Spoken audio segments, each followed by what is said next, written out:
Boa tarde. Boa tarde. Feliz sábado. Obrigado. Bom, eu me sinto alegre por vir aqui neste grupo. Não sei o nome do grupo. Verdade Teológica, né?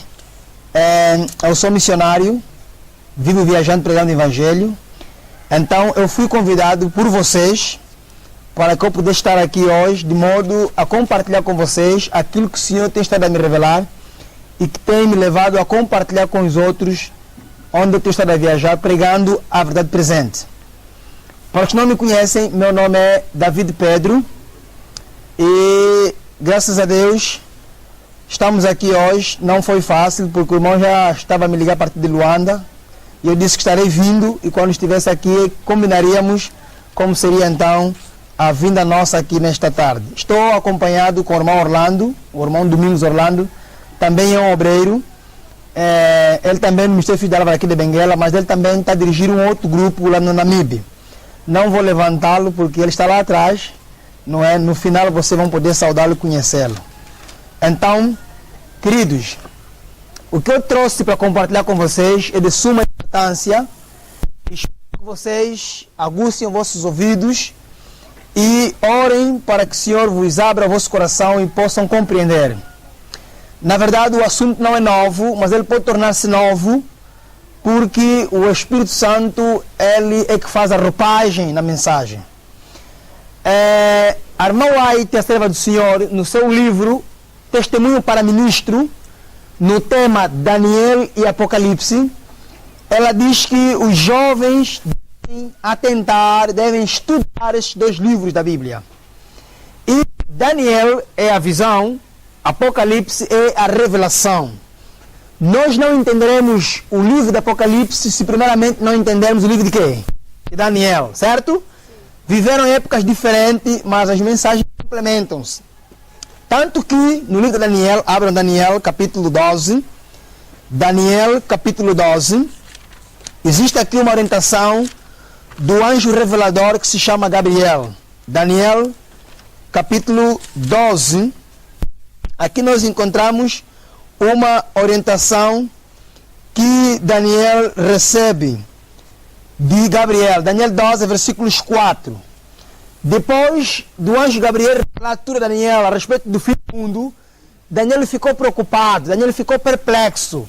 E ele perguntou a Gabriel: o que será de mim depois disso tudo que eu vi? O que é que vai acontecer? Então, respondeu assim, no versículos 4. Tu, Daniel, fecha estas quê? Palavras e sela este livro até ao fim do tempo. Muitos correrão de uma parte para outra e a ciência fará o quê? Se multiplicará. Então, Daniel lhe foi dito que fechasse o livro e selasse, porque tudo que ele recebeu na visão não era para os seus dias, era para o fim do tempo. E quando o versículo diz que a ciência se multiplicaria, não era a ciência no sentido do desenvolvimento tecnológico, mas era a ciência no sentido da compreensão dos livros proféticos. E o fim do tempo começou, não é? A compreensão das profecias começou em 1798, quando foi derrubado por terra a supremacia papal.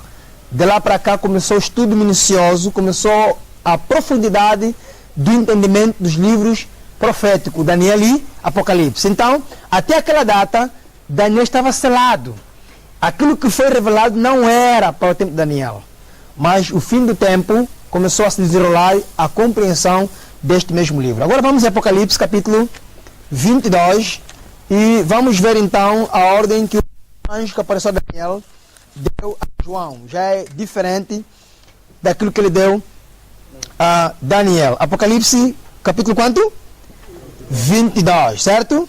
Ok, então aqui no capítulo 22 de Apocalipse encontramos agora, não é, outra mensagem que realmente o anjo Gabriel dá. No versículo 6 diz assim: e disse-me, as palavras são fiéis e verdadeiras, e o Senhor, o Deus dos santos profetas, enviou o seu anjo para mostrar aos seus servos as coisas que brevemente hão de quê?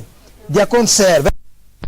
Eis que presto venho, bem-aventurado aquele que guarda as palavras da profecia deste livro. Versículos: e eu, João, não é? Só aquele que via ouvir essas palavras e haver vivido mostrei ao anjo que me mostrava para adorar e disse-me, olha, não faças tal, porque eu sou conservador dos teus irmãos, os profetas e dos que guardam a palavra do livro. Glória a quem? A Deus. Vocês não estão lendo? Abrem vossas Bíblias. Versos 10. E disse-me, não seles as palavras da profecia deste livro, porque o tempo está o quê? Próximo. Viu só? Então, Gabriel disse a Daniel para que selasse o livro, porque a compreensão do livro de Daniel era para o fim do quê? Do tempo. E quando apareceu João, no ano 90, a ano 100, João queria selar o livro do Apocalipse. João queria fechar o conteúdo. O versículo 10 diz, o anjo, não seles, porque tudo que eu te revelei é para esse tempo. O fim está próximo. Jovens, o fim está mesmo próximo. Vocês não pensam que iremos mais aqui uns 100, 200 anos. O fim está mesmo próximo. E os eventos estão ocorrendo muito rápido e há necessidade de estudarmos Daniel e Apocalipse para entendermos aquilo que Deus revelou para nós os jovens. Por isso, a irmã White diz que os jovens devem estudar Daniel e Apocalipse. Os jovens devem mastigar, devem compreender os conteúdos que estão dentro desses livros.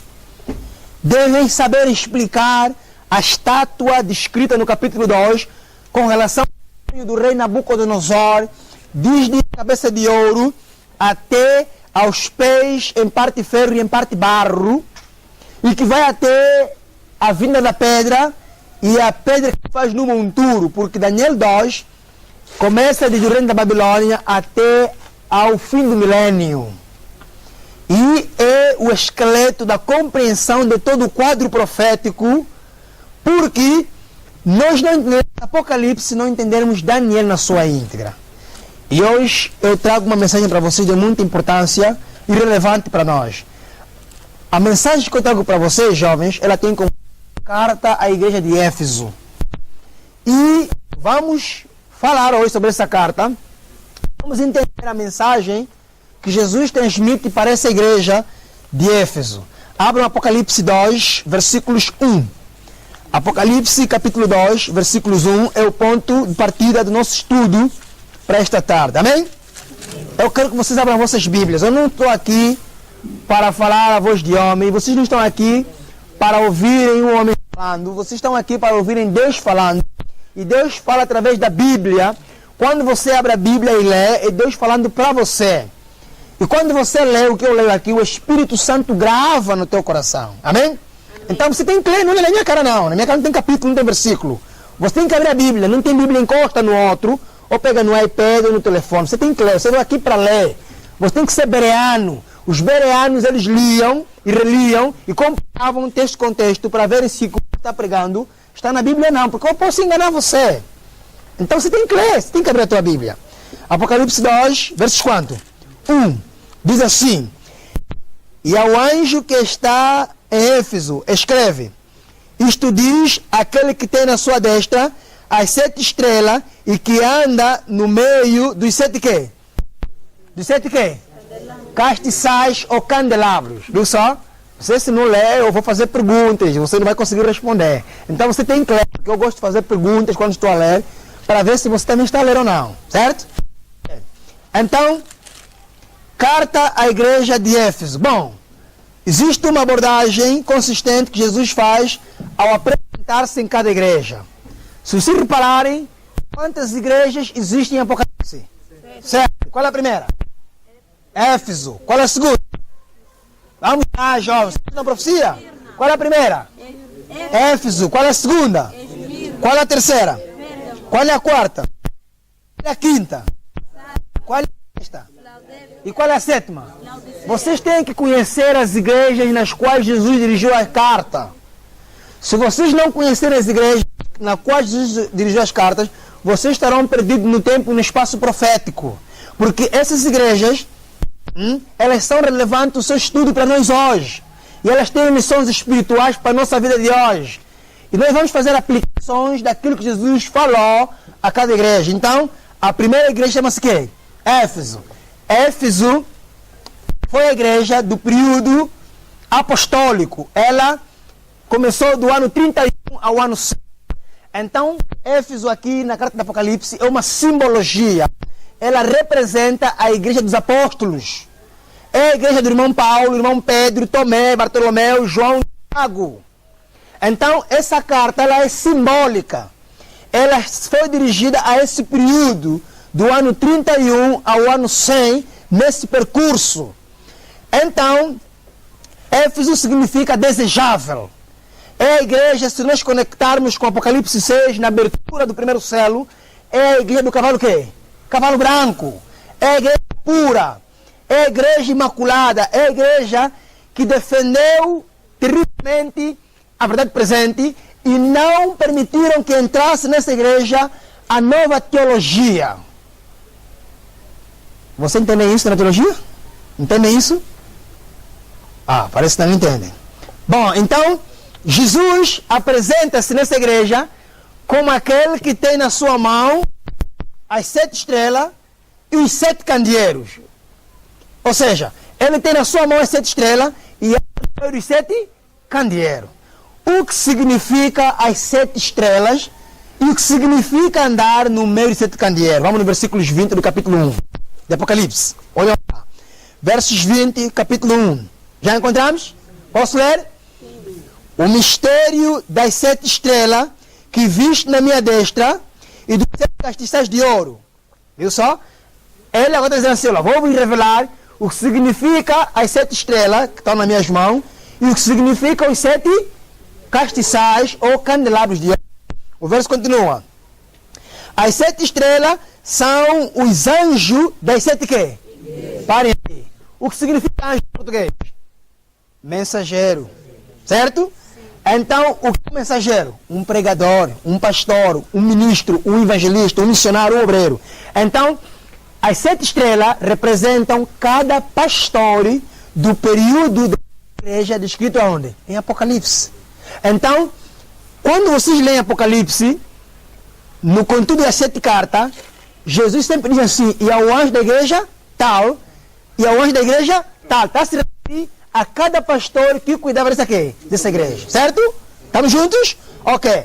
Agora, ele prossegue dizendo assim, e os 7 castiçais que viste são as 7 quê? Igrejas. Então, aqui no contexto, castiçais representam as 7 igrejas e as estrelas representam cada ministro que ministrava nessas igrejas. Só que essas igrejas elas são simbólicas no contexto das cartas dirigidas. Essas igrejas representam o período histórico pela qual a igreja passaria ao longo da história até a vinda de quem? De Cristo Jesus. Certo? Ok, então, agora por que Jesus tem na sua destra, não é, as 7 estrelas e anda no meio dos 7 castiçais? Olha, cada abordagem, cada apresentação que Jesus faz em cada igreja representa a necessidade que essa igreja tinha. Prestem atenção nisso, certo? Representa a necessidade que essa igreja tinha. Por exemplo, na igreja de Éfeso, João estava perplexo com relação ao futuro da igreja. Porque João havia ficado sozinho. Por ter pregado a palavra de Deus, por ter dado testemunho direito, por ter sacudido com a mensagem, João foi apreendido e foi posto na ilha de quê? De Pátamos. E ficou aí preso. E num dia do sábado, Jesus apareceu e revelou os 22 capítulos num só dia de Apocalipse. Então, João estava preocupado, porque assim, quando Deus dá uma visão a um profeta ou um sonho, o sonho ou a visão é a resposta de Deus com relação à preocupação que esse profeta tem no seu quê? Coração. Nabucodonosor olhou para o passado e viu quando reinava com seu pai, Nabopolassar, e agora ele era um rei velho e olhou para o futuro e ele perguntou-se, o que será de mim? O que será do meu reino? Os outros vieram e morreram, eu agora estou aqui. E Deus lhe deu um sonho de uma estátua, e o sonho era a resposta de Deus com relação à preocupação do que ia no coração de quem? De Nabucodonosor. Deus tem respostas para entendermos aquilo que Ele quer lhe revelar, e Deus tem resposta para apaziguar a conturbação que vai em nossas almas. Amém? Amém? Então Deus apareceu a João. João estava preocupado com o futuro da igreja remanescente. João estava preocupado com o que podia acontecer uma vez que os outros já morreram. Paulo havia morrido, Pedro morreu, Tiago morreu, Bartolomeu, Filipe, e ele ficou sozinho. Lhe colocaram num caldeirão de azeite, mas não morreu. Lhe colocaram agora numa ilha de Pátamo, preso por ter pregado a mensagem de Deus. Jovens, se preparem, é melhor se prepararem.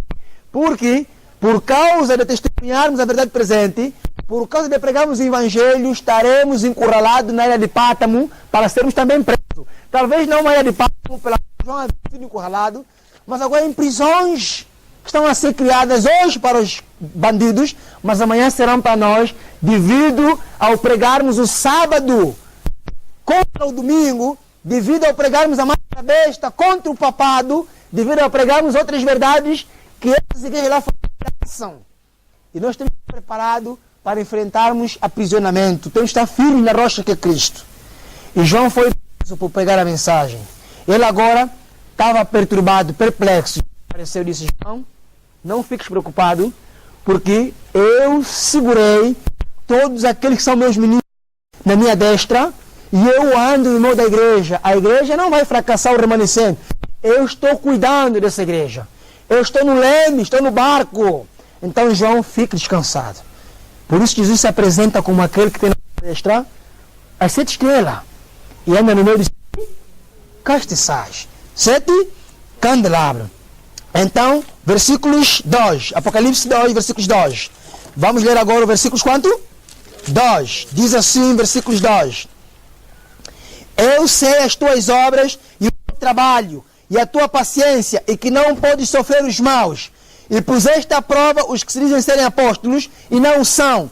E tu os achaste o quê? Mentiroso. Versos 3. E sofreste, e tens paciência, e trabalhaste pelo meu nome, e não te cansaste.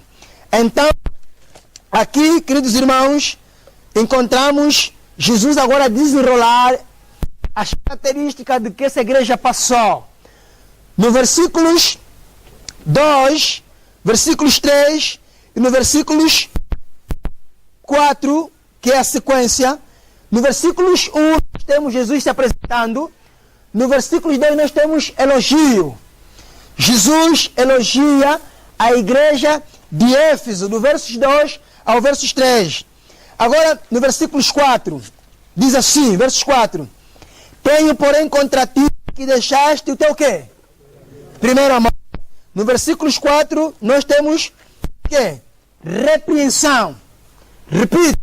Versículos 2, nós temos aprovação, elogio. Jesus elogiou essa igreja. Jesus aprovou esta igreja porque Jesus conhecia as obras desta igreja. Jesus conhecia o seu trabalho e a sua paciência, e que essa igreja não podia sofrer os maus. E Jesus também elogiou porque essa igreja colocou à prova aqueles que diziam ser apóstolos, mas não eram mentirosos. Irmãos, nós somos chamados a colocar à prova certos grupos que estão surgindo aqui em Benguela, que alegam ser grupo da verdade presente, mas não são. Nem todo grupo é grupo, irmãos. E nem todo pregador é pregador. Nós temos que colocar à prova, como outros colocaram à prova. Nós temos que ser pacientes, porque vamos sofrer tribulação. E nós temos que trabalhar para desenvolver o reino de Cristo aqui na terra, levando a obra. E que nós temos que fazer boas obras, sacudir nossos bolsos para tirar o dinheiro, para reproduzir folheto, para comprar livros, para oferecer aos nossos irmãos que não conhecem a verdade. É por isso que Jesus elogiou essa igreja. E nós temos que sofrer a perseguição, temos que ter paciência e temos que trabalhar para o nome de Cristo. Mas o versículo 4, Éfeso recebe uma reprovação, uma repreensão. Verso 4 diz que tenho, porém, contra ti, que deixaste o teu primeiro quê? Teu primeiro amor. Versículo 5, lembra-te de onde quê? Caíste e o quê? E arrependa-te e pratica as primeiras quê? Quando não, brevemente a ti virei e tirarei do seu castiçal o teu lugar, se não te arrependeres. Verso 5, nós temos remédio e solução. No versículos 2, repito, irmão, eu vou repetir muitas vezes para encaixar na tua mente. Versos 2, temos aprovação e elogio. Versos 3 e 4, ou seja, 4 nós temos reprovação. Versículo 5 nós temos remédio e também temos a solução. Agora, versículo 6 se encaixa com versículos 3 e 4. Tens, porém, isto, que aborreces as obras dos quê? Nicolaítas, as quais eu também o quê? Aborreço. O versículo 6 se enquadra com o versículo 2 e o versículo 3. A igreja de Éfeso aborrecia as obras dos Nicolaítas. E Jesus também aborreceu as obras dos Nicolaítas. Versículo 7. Quem tem ouvidos, ouça o que o Espírito diz às igrejas. Ao que vencer, darei a comer da árvore da quê? Que está no meio do paraíso de quem? De Deus. No verso 7 nós temos promessa. Agora vou repetir. Versos 2 nós temos aprovação e elogio. Com versos 3. Versos 4 nós temos reprovação. Versos 5, remédio e solução. O verso 6 se encaixa com versos 2 e versículos 3. Elogio. O versículo 7, nós temos aqui a promessa. Ao que vencer. Ao que vencer, eu vou lhe dar a comer da árvore da vida que está no meio do paraíso de quem? Adão comia da árvore da vida que estava no meio do paraíso, no jardim do Éden. Só que Adão perdeu a chance, perdeu o privilégio de comer o fruto. Então, no livro de Gênesis, nós temos um paraíso perdido. E no livro do Apocalipse, nós temos um paraíso restaurado. Então, Jesus faz aqui, obviamente, a promessa. Então, queridos jovens, qual era o problema da igreja de Éfeso? Que problema Éfeso enfrentava? Versículo 5, voltamos ao versículo 5. Apocalipse 2, versículo 5. Aqui está o problema que Éfeso enfrentava, a razão pela qual Jesus faz uma reprovação. Diz assim: lembra-te, pois, de onde quer? E arrependa-te e pratica as primeiras obras. Quando brevemente a ti virei e tirarei do seu lugar o teu castiçal, senão o quê? Te arrependeres. Então, essa igreja perdeu o seu primeiro amor. O problema que havia nessa igreja de Éfeso é que essa igreja, ela perdeu o primeiro amor. E o objetivo do remédio que Jesus dá a essa igreja é restaurar o primeiro amor. Será que vocês perderam o primeiro amor? E Jesus está nesta hora aqui falando para vocês para que restaure o vosso primeiro amor? Porque quando nós abraçamos o Evangelho, irmãos, nós temos um fogo nos lábios, nós temos um fogo no coração de levarmos a obra. Mas chega uma fase, quando estamos batizados, começamos a se conformar com os bancos da igreja, se calhar até mesmo com o grupo, e aquele fervor diminui. Perdemos o primeiro amor. Agora, vocês reparem só, essa igreja teve elogio, teve aprovação, mas teve reprovação. Porque essa igreja chegou num caos, chegou num paradoxo, chegou num parâmetro que ela perdeu o primeiro amor. Então Jesus teve que fazer essa igreja com que eles lembrassem de onde caíram. E Jesus teve que levá-los a se arrependerem e praticassem as primeiras obras. Jesus queria restaurar o primeiro amor desta igreja. Agora, o versículo 7 diz que ao que vencer, este será dado a comer novamente da vida. Agora, ao que vencer significa aquele que encontrar outra vez o primeiro amor. Aquele que voltar a praticar as primeiras quê? As primeiras obras. Isso é que significa ao que vencer. Então, no versículo 1, já temos aqui como Jesus se apresenta diante desta igreja. E é um conforto que ele dá a João com relação à perplexidade que João tinha no seu coração do futuro da igreja apostólica. Agora eu quero dizer para os irmãos que Éfeso foi uma igreja ativa, foi uma igreja decente, foi uma igreja fervorosa e também foi uma igreja triunfante e cheia de fé e de pregação. Eles eram cristãos ativos, eram cristãos fervorosos, eram cristãos decentes, eram cristãos triunfantes e eram cristãos cheios de fé e de muita abnegação. Eles tinham o Espírito de Cristo nas suas vidas. Esta era a igreja de Éfeso, irmãos. Já falei aqui que Éfeso significa desejável. É a igreja do período de 31 a ano 100. É a igreja apostólica. Agora vamos ver aqui 1 Tessalonicenses capítulo 1, versículos 3.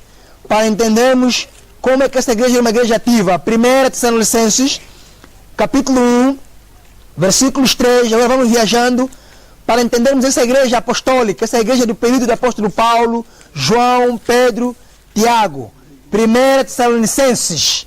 É depois de Colossenses. Capítulo 1, versículos 3. Amém?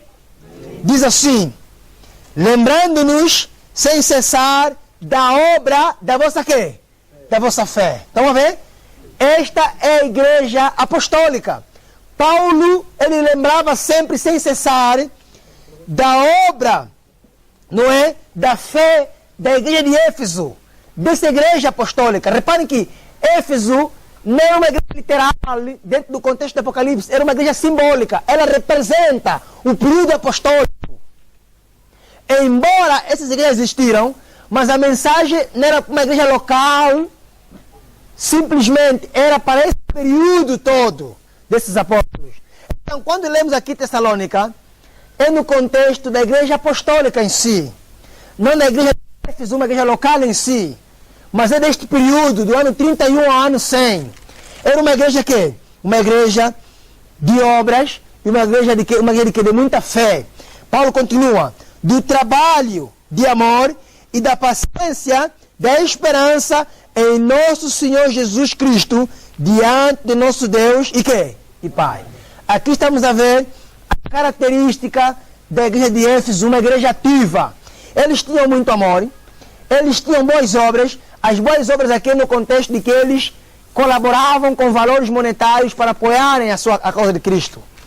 Eles não privavam seus valores monetários.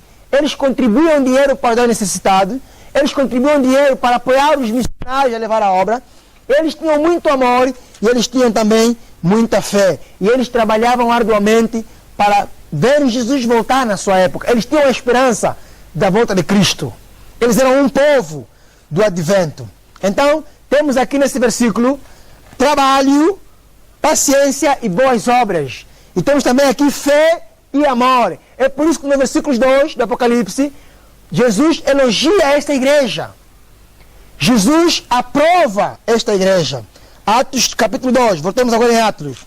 Atos 2, 44 a 47. Atos é um livro de história do Novo Testamento, onde faz uma abordagem daquilo que era a igreja apostólica. Amém? Atos capítulo 2, 44 e 47. Aponta na tua Bíblia, abre a tua Bíblia, lê os versículos. Atos 2, 44 e 47. Diz assim: e todos os que criam estavam o quê? Unidos. Estão a ver? Sim. Todos que criam em Jesus Cristo estavam unidos. Vocês precisam estar unidos aqui na verdade teológica. Vocês precisam ser unidos na mensagem. Ninguém pode pegar uma coisa que o outro prega. Vocês têm que entender o mesmo ciclo profético, o mesmo padrão espiritual. Vocês têm que estar unidos. Aqui diz que os apóstolos eram unidos. Todos que criam estavam unidos, unânimes. E tinham tudo em quê? Em comum. Eles tinham tudo em comum. Verso 43. E vendiam as suas propriedades e fazendas. E repartiam com todos segundo cada um que necessitasse. 46. Diz assim: e perseverando unânimes, todos os dias no templo, e partindo o pão em casa, comiam juntos com alegria e singeleza de coração, louvando a Deus e caindo na graça de todo o povo. E todos os dias acrescentava o Senhor à igreja aqueles que sejam de quê? De salvar. Amém? Então, a ver? Era uma igreja unida, era uma igreja que vivia os mesmos princípios, e eles comiam em conjunto, porque Jesus ensinou os apóstolos a comerem juntos. Comer junto, isso faz com que haja mais união, haja mais apreciação, haja mais amor, e eles partilhavam tudo que eles tinham. Ninguém podia ver o outro sem camisa. Quem tinha 2 túnicas dava uma ao seu irmão. Ninguém podia ver o outro sem pão. Convidavam-se para comer em casa uns com os outros. Eles tinham muito amor essa igreja. Por isso Jesus aprovou essa igreja, elogiou lá em Apocalipse o amor dessa igreja. Eles eram avivados. E eles tinham tudo em comum. E alguns até chegavam a vender os seus bens para trazerem o dinheiro no grupo, para comprarem folhetos, comprarem discos, comprarem livros, para levarem avante a mensagem na sua época. Era uma igreja caracterizada pelo amor. Queridos jovens, Tiago capítulo 2, versos 14 a verso 17. Tiago, vamos embora. Você vai aqui para estudar a Bíblia. Depois de Hebreu está Tiago. Tiago 2, versículos 14 a 17. Amém? Diz assim: meus irmãos, que aproveita se alguém disser que tem fé e não ver o quê? As obras. Porventura a fé pode salvá-lo? Versos 15. E se o irmão ou a irmã estiverem nus e tiverem falta de mantimento cotidiano, e algum de vós lhe disser, ide em paz, aquentai-vos e fartai-vos, e lhe não derdes as coisas necessárias para o corpo, que proveito virá daí? Verso 17. Assim também a fé, se não tiver as obras, é morta em si mesma. Amém? Amém. Então, a ver, essa igreja é cheia de amor e de muita fé. Irmãos, não adianta pregarmos verdade presente, não adianta guardarmos os mandamentos se não tivermos a fé que nos comove a prática, a obra. A fé sem obra é morta, é tanto quanto um corpo sem espírito é morto. As pessoas vão ver a nossa fé com base nas nossas obras. E não as nossas obras com base na fé. Quando eu tenho fé, eu tenho a prática, eu tenho a obra. Eu tenho que amar o meu próximo. E aquilo que eu tenho a mais, tenho que repartir com o outro. Tiago era um membro da igreja de Éfeso, apostólico. Então estamos a ver aqui o contexto dessa igreja. Por isso Jesus aprovou a obra dessa igreja. Jesus elogiou essa igreja. Era uma igreja cheia de fé, cheia de amor, uma igreja ativa.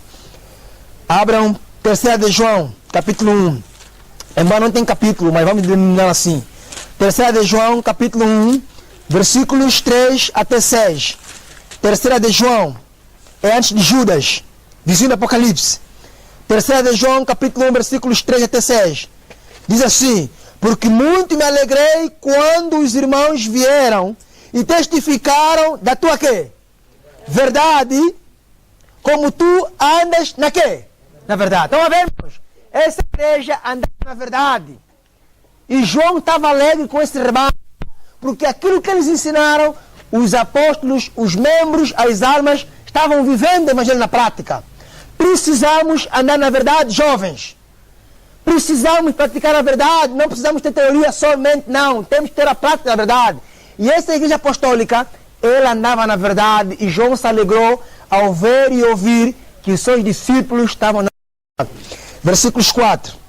Não tenho maior gozo do que este, o de ouvir que os meus filhos andam na quê? Irmãos, o maior gozo que Jesus tem é de ouvir que os membros do ministério Verdade Teológica andam na verdade. Houve alguém que conheceu a verdade, mas não se formou na verdade. Satanás conhecia toda a verdade, mas não se formou na verdade, irmãos. Não basta apenas conhecer toda a verdade. Precisamos andar na quê? Na verdade, jovens. Versos 5. Amado, diz João, procedes fielmente em tudo o que fazes para com os irmãos e para com os estranhos, que em presença da igreja testificaram do teu amor, aos quais se conduzires como é digno para com Deus, bem o que? Bem fácil. Estão a ver? João diria essa carta a um presbítero que controlava uma igreja. E esse irmão, ele fazia bem tanto para os adventistas da sua época, tanto para os católicos, batistas, metodistas e retrosistas. Então, nós não passamos só o bem para os amados da fé, também temos que fazer o bem para aqueles que não são da nossa quê? Fé. E assim vamos conquistá-los, ganhá-los para vir para nós. Porque o mundo hoje quer ver o amor na tua vida, irmãos. O mundo hoje quer ver a prática do evangelho na tua vida. Você pode ser um bom pregador, um bom palestrante, um bom missionário, um bom eloquente, mas se você não tiver o amor, você é nada. Porque Deus é amor, e aquele que diz que conhece a Deus deve amar o próximo, porque nós vemos a Deus através do nosso semelhante. Então, essa é a igreja de Éfeso. 1 Timóteo 5,17. Era uma igreja cheia de amor. 1 Timóteo capítulo 5, versículo 17. 1 Timóteo capítulo 5, 17. Está depois de 2 Tessalonicenses. Capítulo 5 de Timóteo, 1 Timóteo, versículo 17. Amém? Diz assim, verso 17: os presbíteros que governem bem sejam estimados por digno de duplicada honra, principalmente os que trabalham na palavra e na quê? Na doutrina. Estão a ver? Então, essa igreja era uma igreja que trabalhava. Os homens que estavam à frente desse ministério, eles doutrinavam bem os seus membros, eles adestravam bem os seus membros. E eu apelo aos irmãos que estão a dirigir esse grupo aqui. Vocês têm que estudar muito e viverem o que vocês estudem, estão estudando para poder doutrinar estes jovens. Vocês têm que trabalhar e vocês têm que respeitar aqueles ministros missionários que dão um sangue e um litro para levarem a obra de Deus avante. Então, uma igreja trabalhista. 2 Coríntios 6, versos 4. Vamos embora. 2 Coríntios, capítulo 6, versículos 4. 2 Coríntios, e depois de 1 Coríntios. Capítulo 6, versículos 4. Amém? Antes, como ministro de Deus, tornando-nos recomendáveis em tudo, na muita paciência, nas aflições, nas necessidades e nas quê? Angústia. Agora, estamos a ver aqui tudo que Jesus falou em Apocalipse 2, versículos 2, estamos a encontrar nessas cartas. Era uma igreja paciente, era uma igreja tribulada, era uma igreja necessitada, era uma igreja angustiada, porque sofreu perseguição. Então, queridos jovens, quando o Apocalipse fala de obras, se refere ao espírito abnegado, ao dar-se em termos de recursos para o avanço da casa de Deus. Então, eles tinham boas obras, significa que eles sacudiam seus bolsos, irmãos, para contribuírem, para fazerem materiais para a evangelização. Irmãos, nós temos que ser caracterizados como a igreja de Éfeso, jovens. O nosso dinheiro não é só para comermos e bebermos. O nosso dinheiro é para depositarmos no tesouro do céu. Jesus disse como? Não ajunteis tesouro na terra. Ajuntai onde a traça e a ferrugem não consomem. Significa dizer que nós temos que dar nosso dinheiro na obra do Senhor. Não é só para comprarmos nossas calças bonitas, não é só para comprarmos nossos fatos bonitos. Importa que vistamos bem, sejamos bem aprumados. Mas o nosso dinheiro, mais do que vestir bem, na ostentação do nosso orgulho, é para nós contribuirmos para podermos ter materiais para o bairro todo. Não importa se vão aceitar ou não, o importante é que ele recebeu o material, ele leu, e se não cumprir será condenado. Porque o poder de convencer não está em mim nem em você, está no Espírito Santo, amém? Amém. Jovens, esta era a igreja de Éfeso. Quando o Apocalipse fala de trabalho, se refere ao trabalho evangelístico. Irmãos, eles eram missionários, esses irmãos de Éfeso. Eles tinham na sua mente as almas pela qual Cristo morreu. Jovens, quando vocês começarem a compreender o chamado e a obra, vocês vão começar a ter na mente as almas pela qual Cristo morreu. Que será do meu vizinho se não conhecer o sábado? Que será do meu primo se não conhecer o sábado? Infelizmente, muitas irmãs estão aqui sentadas, quando as suas primas vêm nas feiras, nas suas casas, ao invés de começarem a estudar as Bíblias, querem mostrar o álbum de foto, querem mostrar o guarda-roupa, onde estão lá vossas salas bonitas. Quando uma prima ou um primo vem nas feiras, nas nossas casas, é o momento de dizer: primo, você já conhece Jesus? Já conhece o sábado? Não é o domingo, é o sábado. Não é o Papa, é Cristo Jesus. Nós temos que compartilhar mensagens com esses irmãos, temos que ser missionários, temos que ser obreiros bíblicos. Com nossos colegas, partilhar com eles a verdade que nós temos. Porque Deus vai pedir conta da luz que nós temos. E muitos vão queimar com fogo, vão dizer assim: irmão, eu estou queimando, a culpa é tua. Porque você ia no sábado todos os dias na igreja, mas nunca me disseste no sábado. Eu guardei o domingo ao longo dos anos todos. Agora me veio queimando. Colossenses 1, versículo 23. Vamos embora. Colossenses, capítulo 1, versículo 23. Amém? Amém. Colossenses, essa é a igreja de Éfeso, irmãos. Por isso Jesus elogiou essa igreja. Nós gostamos de ser elogiados. E quando é elogio é porque fizemos uma coisa boa. Ninguém gosta de ser reprovado, irmãos. Agora, para que não sejamos reprovados, temos que fazer o que Deus pede de nós. E essa igreja foi elogiada por Jesus Cristo, queridos irmãos. Colossenses 1, versículo 23. Vamos embora. Diz assim: se na verdade permanecerdes fundados e firmes, aonde? E não vos moverdes da esperança do Evangelho que tendes ouvido, o qual foi pregado a toda quê? Que há debaixo do quê? E do qual eu, Paulo, estou feito o quê? Eles pregaram o Evangelho eterno a toda criatura, ao mundo inteiro da sua época. Os discípulos cumpriam com a missão, irmãos. Os discípulos cumpriam com Mateus 24:14. Deles. E nós? Esquentar rabo aqui no grupo todos os sábados e ter calo nas nádegas? Esquentar rabo na igreja, de manhã e de tarde? Da colar daqui, da colar? Ou estamos a pregar como os discípulos pregaram? Jesus já teria vindo, irmãos. Jesus só não voltou ainda porque nós temos negligenciado o trabalho que nos foi incumbido para levarmos a mensagem. Estamos muito conformados, queremos entrar em discussões teológicas, debates daqui e da colar. Às vezes assuntos não tem cabimento, enquanto tem almas morrendo, pentecostais sendo enganados pelo espiritismo moderno e outras mentiras que o diabo está trazendo nessa vida. Mas Paulo era grande missionário e Paulo almejava ir a Roma pregar a mensagem e outros confins da terra. Os discípulos sonhavam com as almas, irmãos. Os discípulos sonhavam em ver almas se batizando, almas se entregando para Cristo Jesus. Eles se esforçavam para anular o reino das trevas e iluminar o reino da luz. A paciência estava diretamente relacionada com a perseguição. Por isso é que eles foram aprovados a sua paciência. Só a paciente aquele que é perseguido. Porque também os discípulos foram perseguidos, irmãos. E vimos que João escreveu o Apocalipse em que ilha? De Pátamos. E ele foi lá parar por quê? Porque ele deu testemunho direito, ele pregou a verdade presente.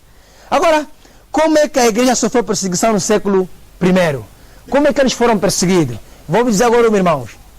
Daniel está dividido em quantas partes? 2 partes, certo ou errado? Certo. Preste bem atenção. Daniel é um livro profético. E ele está dividido em quantas partes? 2 partes. A primeira parte é a parte histórica profética. E a segunda parte é a parte profética histórica. Encaixem bem isso. Qual é a primeira parte? História, profecias. E a segunda parte? Profecia, história. Agora, o capítulo 1, capítulo 3, 4, 5 e 6 são capítulos históricos proféticos. O capítulo 2, 7, 8, 9, 10, 11 e 12 são capítulos proféticos históricos.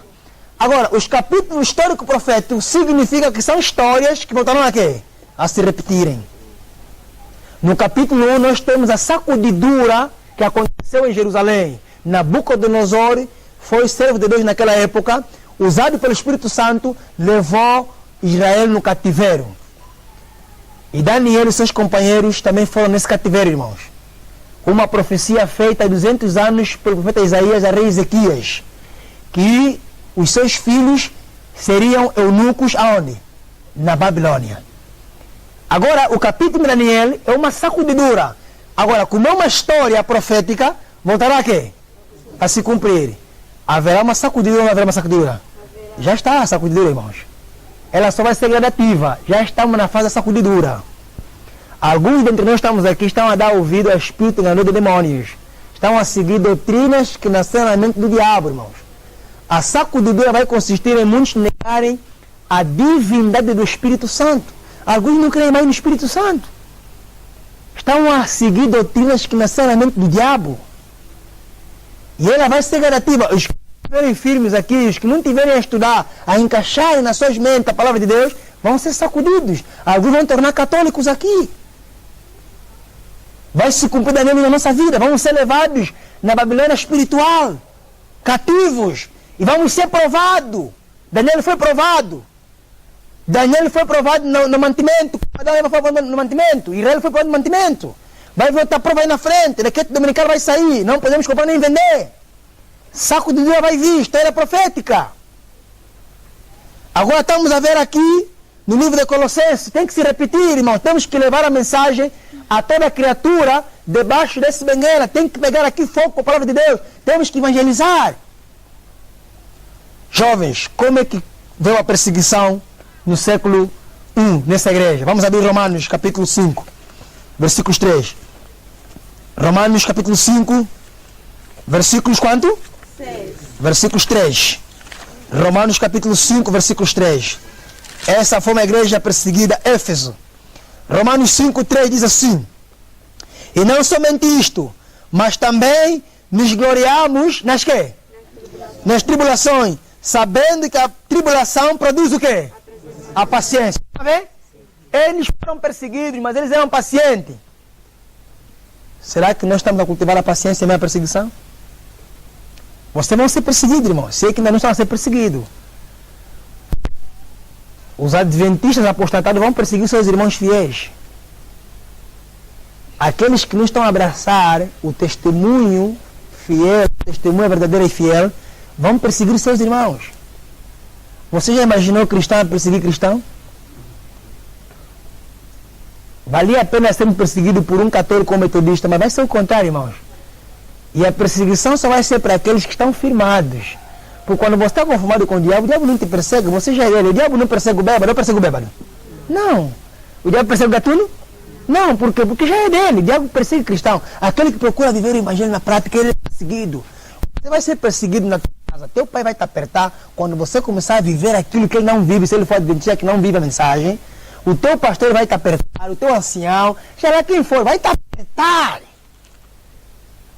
E eles eram cristãos. É por isso que Jesus elogiou a paciência desta igreja de Éfeso. 2 Tessalonicenses capítulo 1, versículos 4. Vamos embora, irmãos. 2 Tessalonicenses capítulo 1, versículos 4. 2 Tessalonicenses capítulo 1, versículo 4. Amém? 2 Tessalonicenses capítulo 1, versículos 4. Diz assim: de maneira que nós mesmos nos gloriamos de vós nas igrejas de Deus por causa da vossa quê? Paciência e fé, e então as vossas perseguições e aflições que suportaste. Estão a ver? Éfeso foi perseguido, irmãos. Mas eles suportaram a perseguição, suportaram as aflições. Por isso elogiou esta igreja, lá em Apocalipse 2. A igreja de Éfeso. E Éfeso significa desejável. Jesus desejava muito essa igreja. 2 Coríntios 6, 4. Segunda carta aos Coríntios. Regressemos em Coríntios. 6, 4. 2 Coríntios 6, 4. É um texto que já lemos, mas vamos repetir. 2 Coríntios, capítulo 6, versículos 4. Diz assim: antes, como ministro de Deus, tornando-nos recomendáveis em tudo, na muita quê? Nas aflições, nas necessidades e nas quê? O ministro vai sofrer agravo, irmão, vai sofrer perseguição. Agora, Paulo está aqui a encorajar os outros ministros que tinham que ser realmente participantes da paciência, das aflições, das necessidades e das angústias. Eles eram homens que davam sangue 1 litro para levarem a obra avante. Não tinham salário, mas eles não eram por causa do salário sendo ministro, mas eles buscavam levar a mensagem não por amor ao lucro, mas porque eles tinham Cristo no coração e amavam as almas pela qual Cristo morreu. Jovens, Jesus também falou que a igreja de Éfeso não podia suportar os maus. Ela diz que não pode suportar os maus. Isso se refere à intolerância da entrada da apostasia na igreja do século quê? Século I. Eles não permitiram que entrasse a apostasia na igreja. E eu espero que vocês não permitam que entre a apostasia aqui, irmãos. Não permitam que esses jovens se corrompam. Nutrem essas almas. Porque os discípulos não permitiram que entrasse a apostasia naquela igreja. Não permitiram. Queridos jovens, vamos abrir Atos 5, versículos 1. Olha só, eles não permitiram que entrasse a apostasia. Atos capítulo 5, versículos 1. Amém? Atos 5, versos 1. Atos capítulo 5, versículos 1 diz assim: mas um certo varão chamado quê? Ananias, com Safira sua quê? Vendeu uma quê? Propriedade. Parem ali, vou explicar. A igreja começou a desenvolver em termos evangelísticos. E quando começou a ganhar muitas almas, apareceu o irmão Ananias. Ananias era um homem rico, irmãos. Se calhar ele tinha uma empresa naquela época. E quando ele viu a obra começou a aumentar, ele agora se prontificou em apoiar os missionários. Se prontificou em dar uma doação de valor monetário àquela igreja apostólica. Jovens, não fiquem emocionados ao ver a obra avançar e começarem a fazer votos. Eclesiastes, capítulo 5, versos 3 ao 3:5 diz: melhor é que não votes do que não cumprires. Quando você votar, não tarde em cumprir o teu voto, irmãos. Senão ele vai te amaldiçoar. Não, é bom que você faça surpresa do que você levantar aqui e dizer: irmãos, agora mesmo que está avançando a obra e não temos cadeira aqui, eu vou comprar 10 cadeiras. E depois no fim você não compra, vai ter problemas com Deus. Este irmão Ananias, ele começou a ver o grupo a desenvolver-se em termos evangelísticos e ele fez um voto. Ele levantou no meio da congregação e prometeu dar um dinheiro para que pudessem comprar um material evangelístico no tempo. Versículo a seguir diz assim, verso 2, não é? E vendeu, vou repetir o texto, mas um certo irmão chamado Ananias, com Safira sua mulher, vendeu uma quê? Propriedade. E reteve parte do preço, sabendo também sua mulher. E levando uma parte, a depositou aos pés do quê?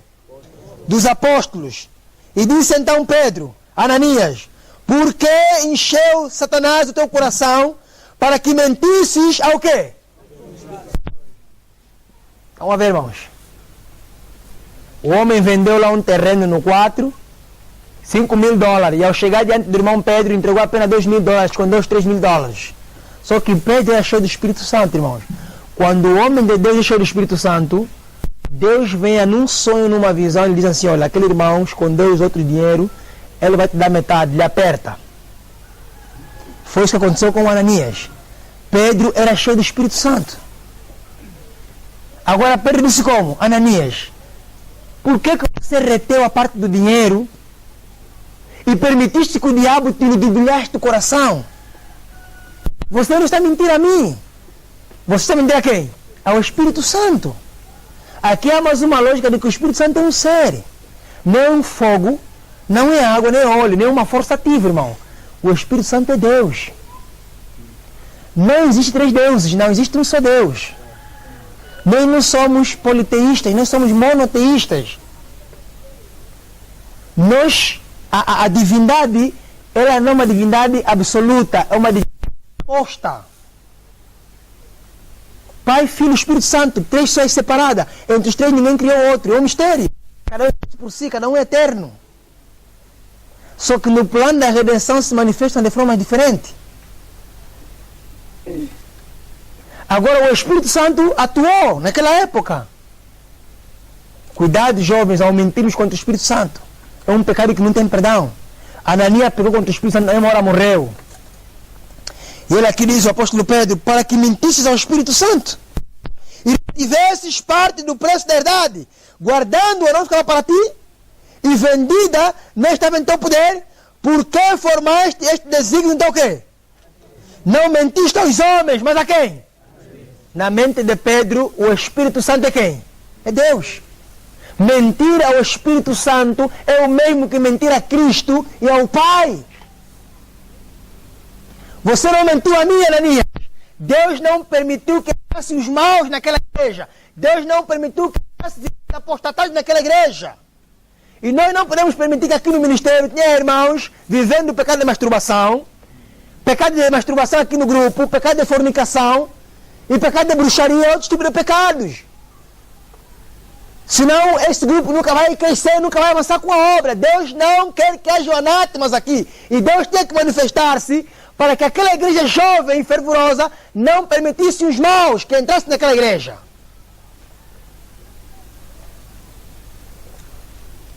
Versículo 5.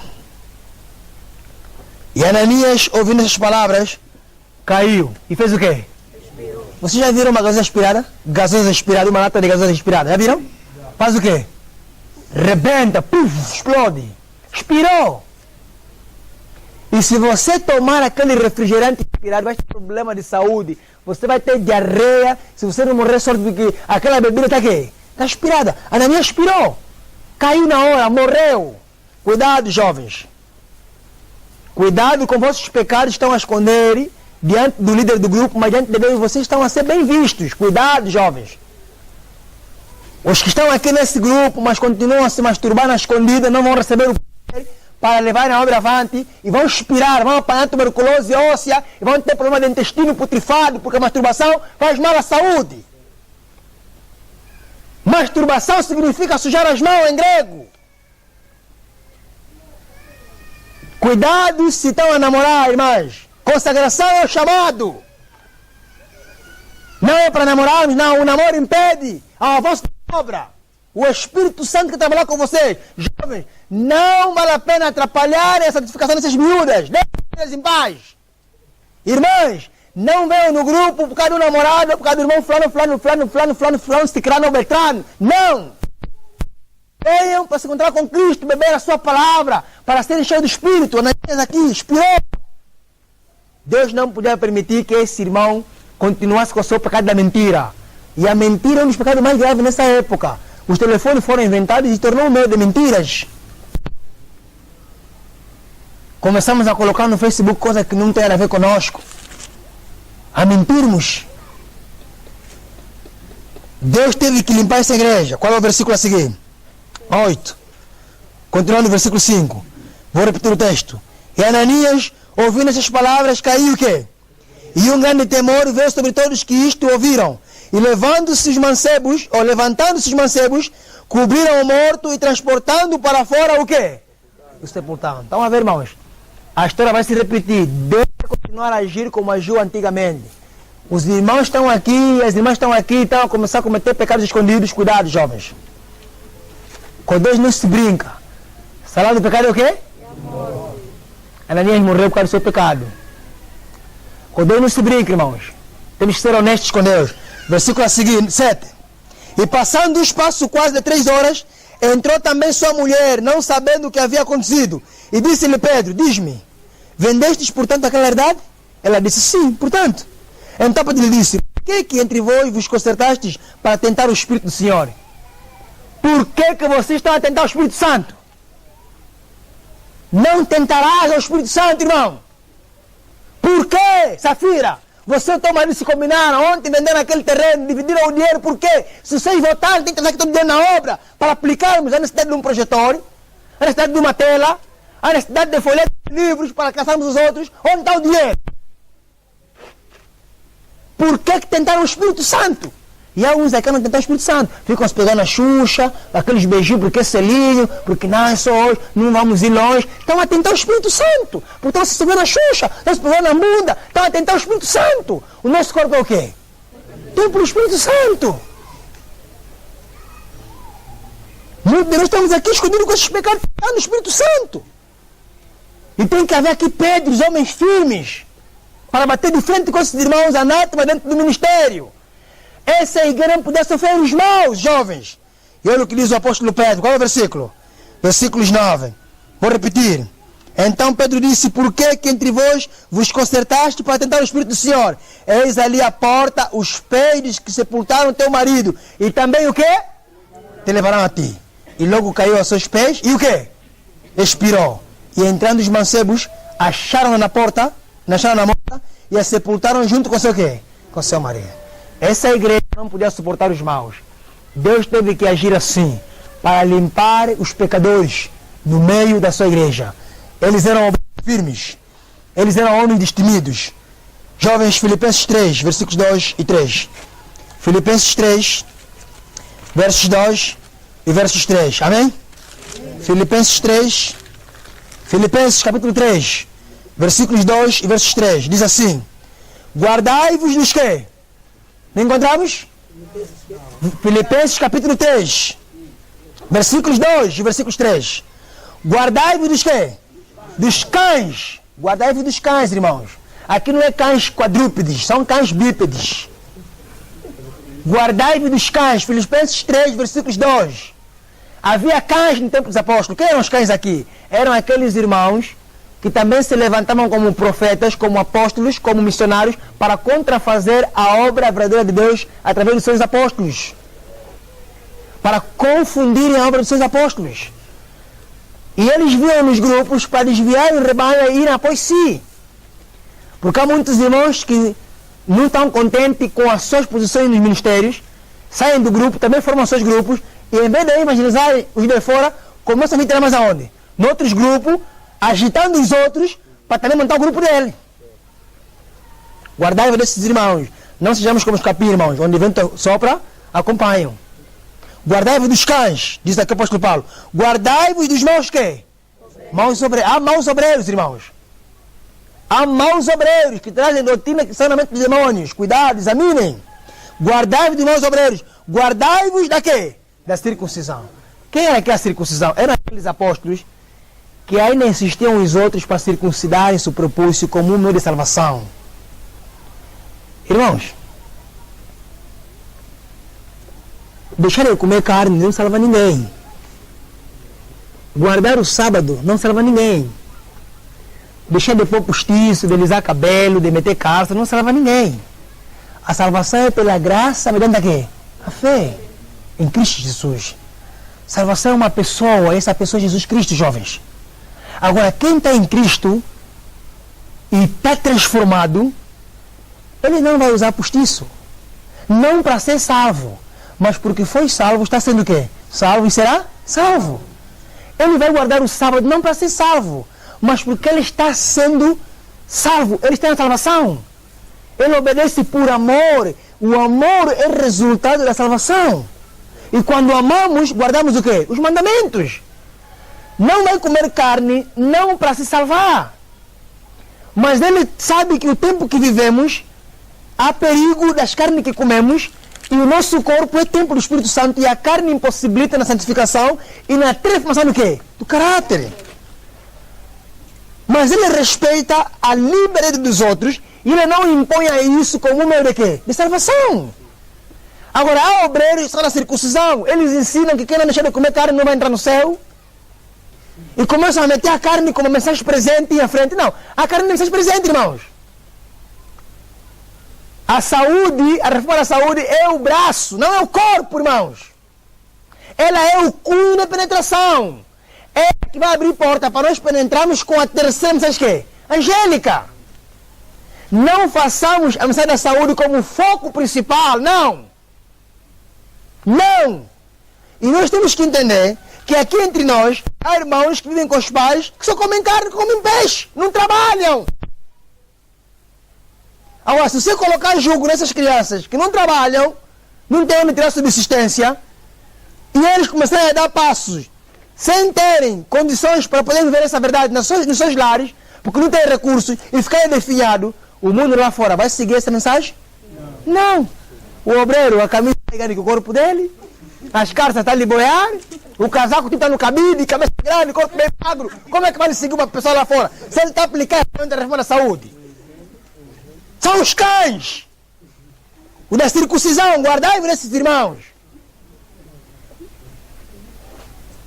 E eles tinham que provar os maus na sua igreja. Jovens, Jesus também diz, puseste à prova os que dizem serem apóstolos. 2 Coríntios 11, versículos 13 a 15. Temos que pôr à prova aqueles que dizem serem apóstolos. 2 Coríntios, capítulo 11, versículos 13 a 15. Temos que provar, nem todos são apóstolos, irmãos. Nem todos são evangelistas, nem missionários. Alguns são fraudulentos. 2 Coríntios, capítulo 11, versículos 13 a 15. Os apóstolos colocaram à prova esses camaradas no seu tempo. 2 Coríntios, capítulo 11, versículos 13 e versículos 15. Porque tais falsos apóstolos são obreiros que? Fraudulentos, desfigurando-se em apóstolo de quem? Irmãos, ninguém vem em nome do diabo. Todos vêm em nome de quem? Jesus Cristo. Satanás veio como o diabo, né? Ele veio transfigurado de uma quê? Uma serpente. E porque a serpente era o animal mais bonito do Éden. Você tem que saber quem é que você vai convidar para vir aqui nesse púlpito, irmãos. Senão você vai trazer aqui um homem que vai derramar a turva nesses obreiros. Não é qualquer um que vocês estão a trazer aqui para pregar nesses meninos. Tem que sabermos quem é quem, o que é que ele prega. Porque há muitas teorias. Todos veem o nome dele presente. Mas são da mentira presente. Versículos 12, 14. E não é maravilha, porque o próprio Satanás transforma em anjo de quê? Não é muito, pois, que os seus ministros e transfigurem ministros da quê? A fim dos quais será conforme os seus quê? Eles colocaram à prova os que diziam ser apóstolos. Temos que colocar à prova. Nem todos são da verdade presente. Nem todos são missionários. Nem todos são evangelistas. Temos que examinar bem, irmãos. Temos que ver. Eles colocaram à prova. Gálatas, versículos 8 a 9. Gálatas, capítulo 1. Só um bocadinho mais em frente. Gálatas, capítulo 1. Versículos 8 e 9. Amém? Vamos embora. Deus está falando para a igreja de Éfeso, nesse período. Isso é o que se viveu lá em Éfeso. Gálatas, capítulo 1. Versículos 8 e 9. Assim. Mas ainda que nós mesmos ou outro anjo do céu vos anuncie outro quê? Outro evangelho, além do que já vos testemunhamos, seja o quê? Anátema. Ainda que nós mesmos, está dizendo o apóstolo Paulo, ainda que nós mesmos, ou outro anjo do céu. Sabem por que Paulo frisou outro anjo do céu? Porque caiu um grupo de quê? De anjos. Esses anjos são demônios e eles se transformam em anjos de quê? Para enganarem aqueles que não estão firmes na palavra de Deus. Nos anuncia um outro evangelho, irmão. É claro que há um outro evangelho a ser pregado nas nossas igrejas. A nova teologia. A nova teologia é a doutrina que ensina que ninguém vai conseguir vencer o quê? O pecado. É a doutrina que diz que não, nós nascemos com a natureza pecaminosa e, portanto, a natureza pecaminosa é pecado. Não vamos conseguir vencer mais o pecado. Vamos continuar sempre peca, cair na água, cair no fogo. Não se preocupa, você não vai conseguir vencer a masturbação porque a tua natureza já é pecaminosa e, portanto, você continua a se masturbar até Jesus voltar. E quando Jesus depois vier, vai te transformar, mas vai masturbar mais. Irmão, isso é uma teologia, doutrina do demônio. Não se preocupa, você não vai conseguir vencer. Você pode se beijar, até Jesus voltar, ele vai te transformar. Essa é a nova teologia hoje, irmãos. Que entrou dentro da nossa igreja. O outro evangelho. O evangelho dos evangélicos que entrou dentro da quê? Da IASD. Nova teologia significa nova semente. Aquela igreja no Brasil que tiraram o nome da Adventista e colocaram nova quê? Nova semente. Onde o pastor prega com a camisa fora, sem gravata. Onde toca com bateria. Onde tem uma lâmpada que ilumina tipo no cinema. Onde canta hip hop, nova teologia. Entram de brinco, pintam os lábios, vão de carção. Nova teologia. Nova teologia daquela igreja do Brasil, a Novo Tempo. A Novo Tempo é nova teologia, irmãos. Novo Tempo, nova teologia. Qual é a mensagem lá que vocês estão a ver naquela televisão? Aparecem de calças. Põem lá música de pentecostais também, para beberem água turva aos membros. Hein? As mensagens destes pastores hoje, da nova semente, da novo tempo, que alegam que ninguém vai conseguir vencer o pecado, porque o pecado é natureza, não é uma escolha. Não é uma teologia. E você está bebendo água turva. Estão a estimar esses pregadores. É um outro evangelho. Nós estamos a pregar a verdade presente, que temos que pregar nessa época, porque o perigo vem aí na frente, continuam a dar água turva nos membros, a ensonegarem os membros, ao invés de despertarem a igreja, avivá-la, prepará-la para se encontrar com Cristo, seu noivo, porque vem a chuva seródia, vem o outro clamor de decreto dominical, começam a pregar sempre o amor, não a justiça, nova teologia. Mas os discípulos combateram a nova teologia, irmãos. Agora estão a negar que o Papa não é mais a besta, que o Papa é um sistema. Qual é o sistema então? Nova teologia. Nova teologia hoje. E vocês apoiam esses pastores, pregadores, lendo no quadro dos outros. Está a dar água turva no povo. Nova teologia. Os apóstolos não permitiram que entrasse nova teologia. Versículos 9. Assim como já vos dissemos, agora de novo também vos digo. Se alguém vos anunciar o outro quê? Além do que já recebeste, seja o quê? Cuidado, irmãos. Não vale a pena trazer aqui, irmãos. Vão me dizer, não, irmãos, eu agora estudei bem. O Espírito Santo nem mais Deus. Segundo meus estudos e a minha conclusão, o Espírito Santo é uma força ativa. Ele corre daqui. Não é bem em púlpito, seja anátema, irmãos. E nem lhe saudeis. Senão tereis partes com esses camaradas. Não aceitem. Paulo está dizendo aqui, se alguém vier e vos trazer um outro evangelho, além do que já vos ensinamos, é anátema. Ainda que seja um anjo de luz. E os discípulos colocaram à prova. Jovem, Jesus diz, e tu os achaste o quê? Mentiroso. 1 Timóteo 6, vamos embora. 1 Timóteo capítulo 6, versículos 3 a 5. 1 Timóteo. Você vai aqui para ler Bíblia, jovens. Apocalipse, estamos aqui a descrever a condição de Éfeso. Por isso Jesus elogiou essa igreja. Se vocês querem ser elogiados, tem que ser como Éfeso, igreja apostólica. 1 Timóteo capítulo 6, versículos 3 a 5. 1 Timóteo capítulo 6, versículos 3 a 5, diz assim: Se alguém ensina alguma outra doutrina, e se não conforme com as sãs palavras do Senhor Jesus Cristo, e com a doutrina que é segundo a piedade, é o que, irmãos? É soberbo. Se alguém ensina outra doutrina e não conforme aquilo que Jesus Cristo ensinou, é soberbo. Continuando no versículo 4. E nada sabe, mas delira acerca de questões e contenda de palavra, das quais nascem invejas, porfias, blasfêmias, ruíque, suspeitas. Contendas de homens corruptos de entendimento e privados da verdade, que cuidam que a piedade seja causa de ganho. Aparta-te de quem? De estás. Não anda com ele. Não foi eu que escrevi. Escrevi no apóstolo Paulo. Está ensinando uma coisa que não tem fundamento, uma doutrina antibíblica, você está andando com ele, vai te poluir. Vai te poluir, vai te cometer o mesmo conceito que ele tem. Eles colocaram à prova, esses camaradas. 1 de João 2, vamos embora. 1 de João, capítulo 2. Primeira carta de João, capítulo 2, versículos 4 e pulemos por 22. Amém? 1 de João, capítulo 2, versículos 4 e 22. Posso ler? Diz assim, 1 de João 2, versículos 4 e 22. Amém? Aquele que diz, eu o conheço, e não guarda os seus mandamentos, é o quê? E nele não está o quê? Vamos ver, irmãos. Eles colocaram à prova homens que diziam ser pregadores. Aqui entre nós, quem diz que conhece Jesus, mas ainda tem uma cinta na bunda, voa à noite, é um mentiroso, pode ler o diabo. Porque cristão não pode ter feito isso, irmãos. Cristão não pode ter feito isso, irmãos. Cristão não pode ter boneco em casa. Cristão não pode ter uma cinta lá na bunda, está banhado e ter uma cinta na bunda, é para quê? Jesus tinha cinta? Pedro tinha cinta? E há muitos irmãos ainda têm esse problema de terem feito isso, começar a seguir cultura, porque é tradição dos pais, porque é fico, sei lá o quê. Essa aberração do pecado. Começar a seguir a cultura, essas tradições dos vossos pais, dos vossos avós, porque tem que perpetuar, consagração, fumaça de fumo e daquilo.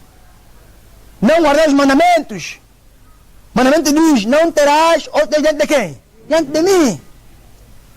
Não terás imagem da escultura. Nem alguma semelhança do que é em cima nos céus, na terra, debaixo da terra. Adorar certas divindades pagãs. Quem diz que conhece o mandamento é mentiroso. Cozinhar no sábado é pecado. Alguns não cozinham no sábado. Não guardam os mandamentos. E Paulo diz aqui, João diz aqui que ele é um mentiroso. Não está a verdade. Verso 22. Pula o verso 22. Olha o versículo 22.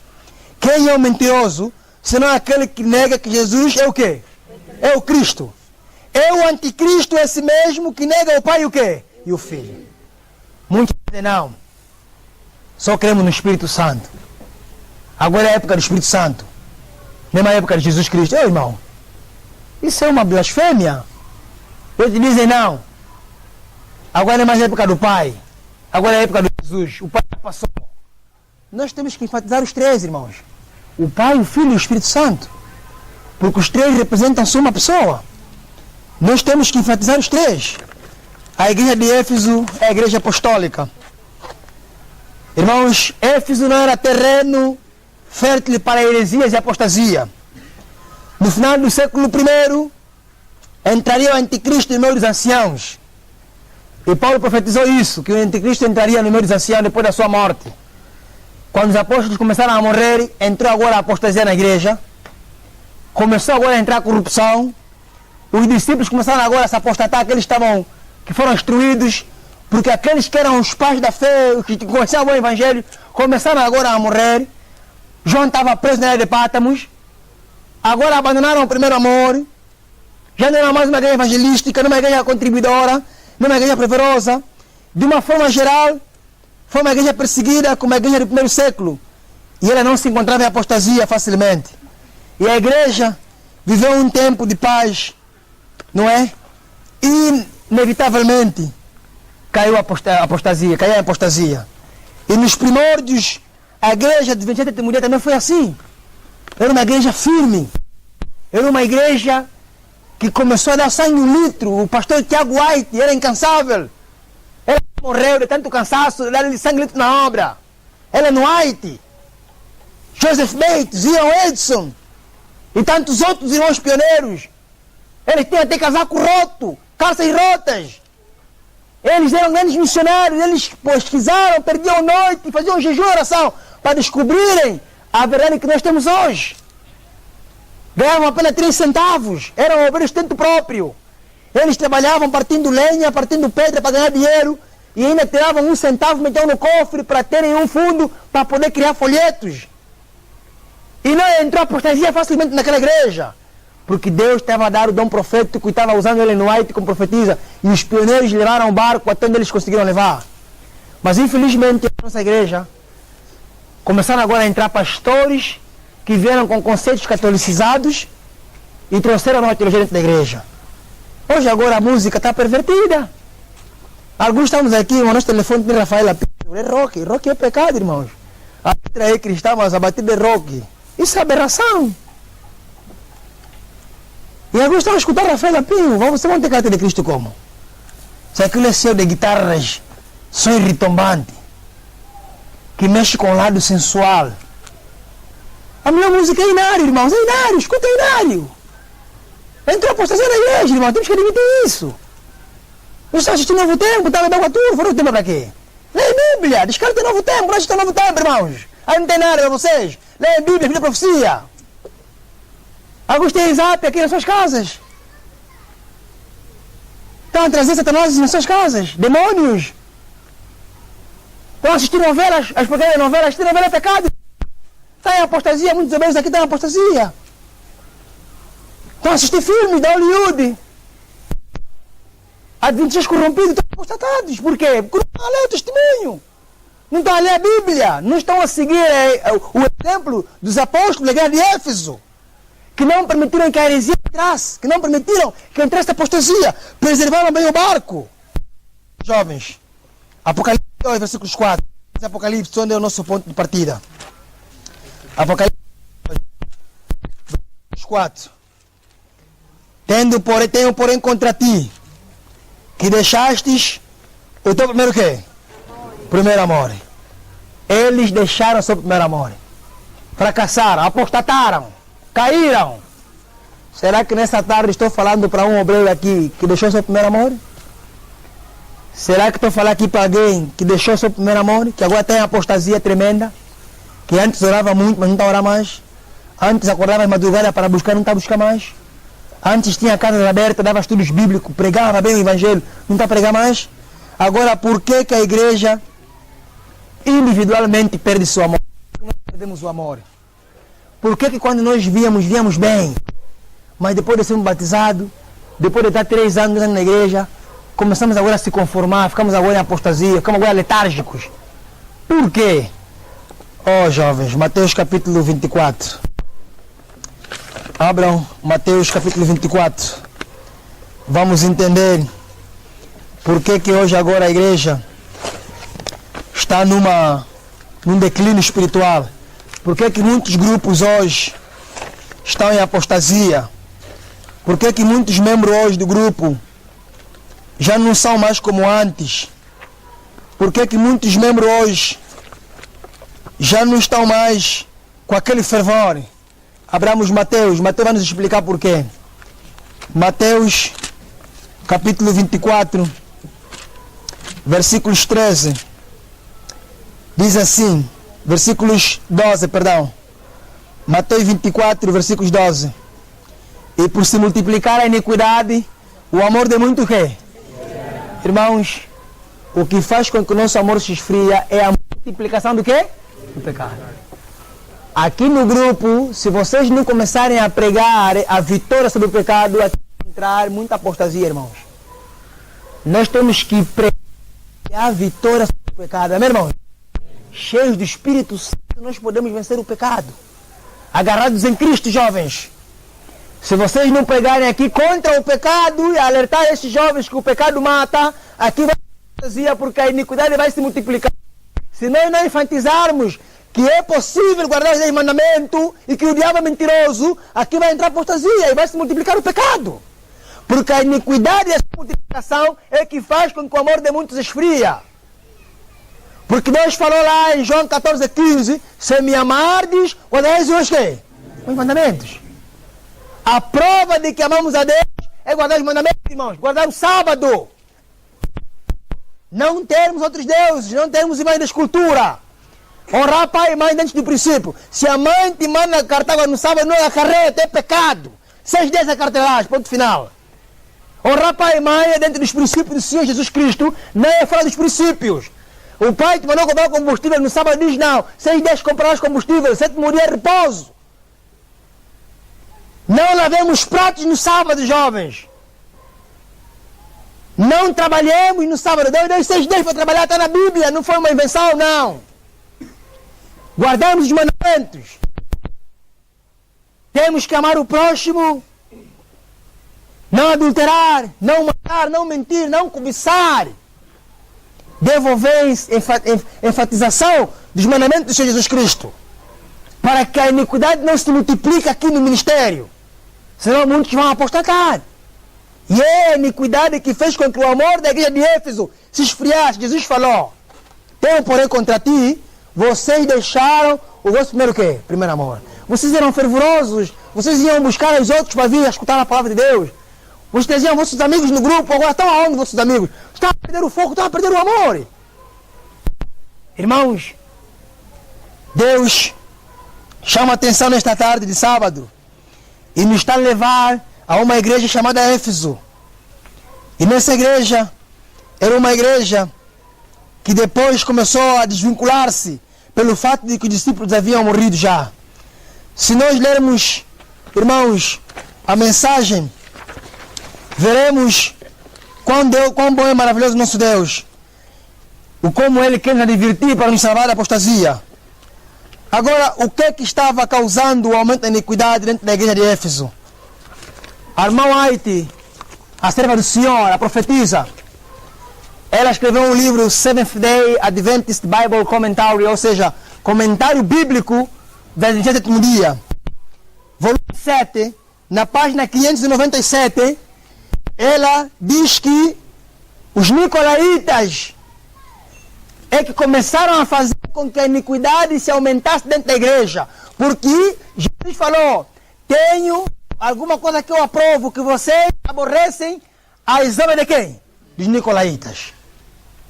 Irmãos, a história não resiste a nenhum nicolaíta na época apostólica. Nenhum nicolaíta. Quem eram os nicolaítas? Mas, se vocês lerem o livro de Atos, no capítulo 6, quando os apóstolos escolheram os diáconos, havia um diácono chamado quem? Nicolau. Agora, acredita-se, isso não está taxativamente registrado. É como é que eu diria? É uma crença.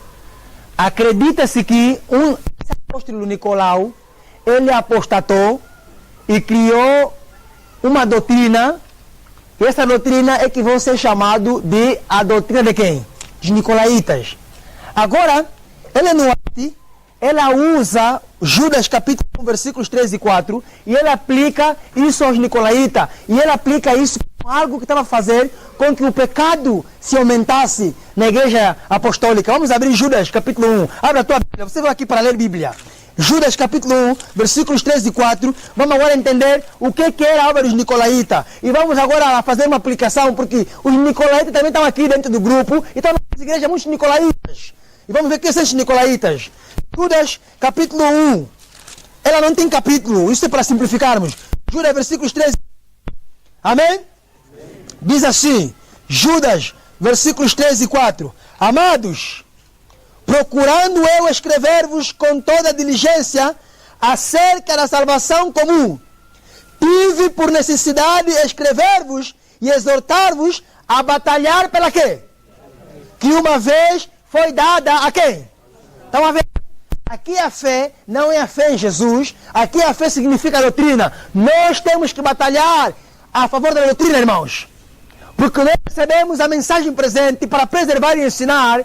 Agora, no tempo de Judas, Judas escreve uma carta, e essa carta é uma advertência contra os nicolaítas.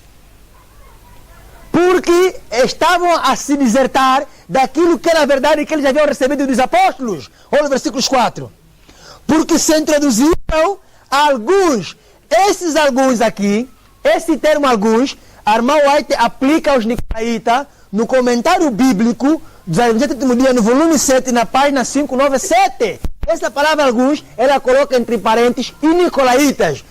Diz aqui versículos 4, jura dizendo, porque se introduziram, o quê?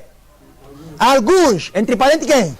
Nicolaítas, que já antes estavam escritos para este mesmo juízo. Homens que?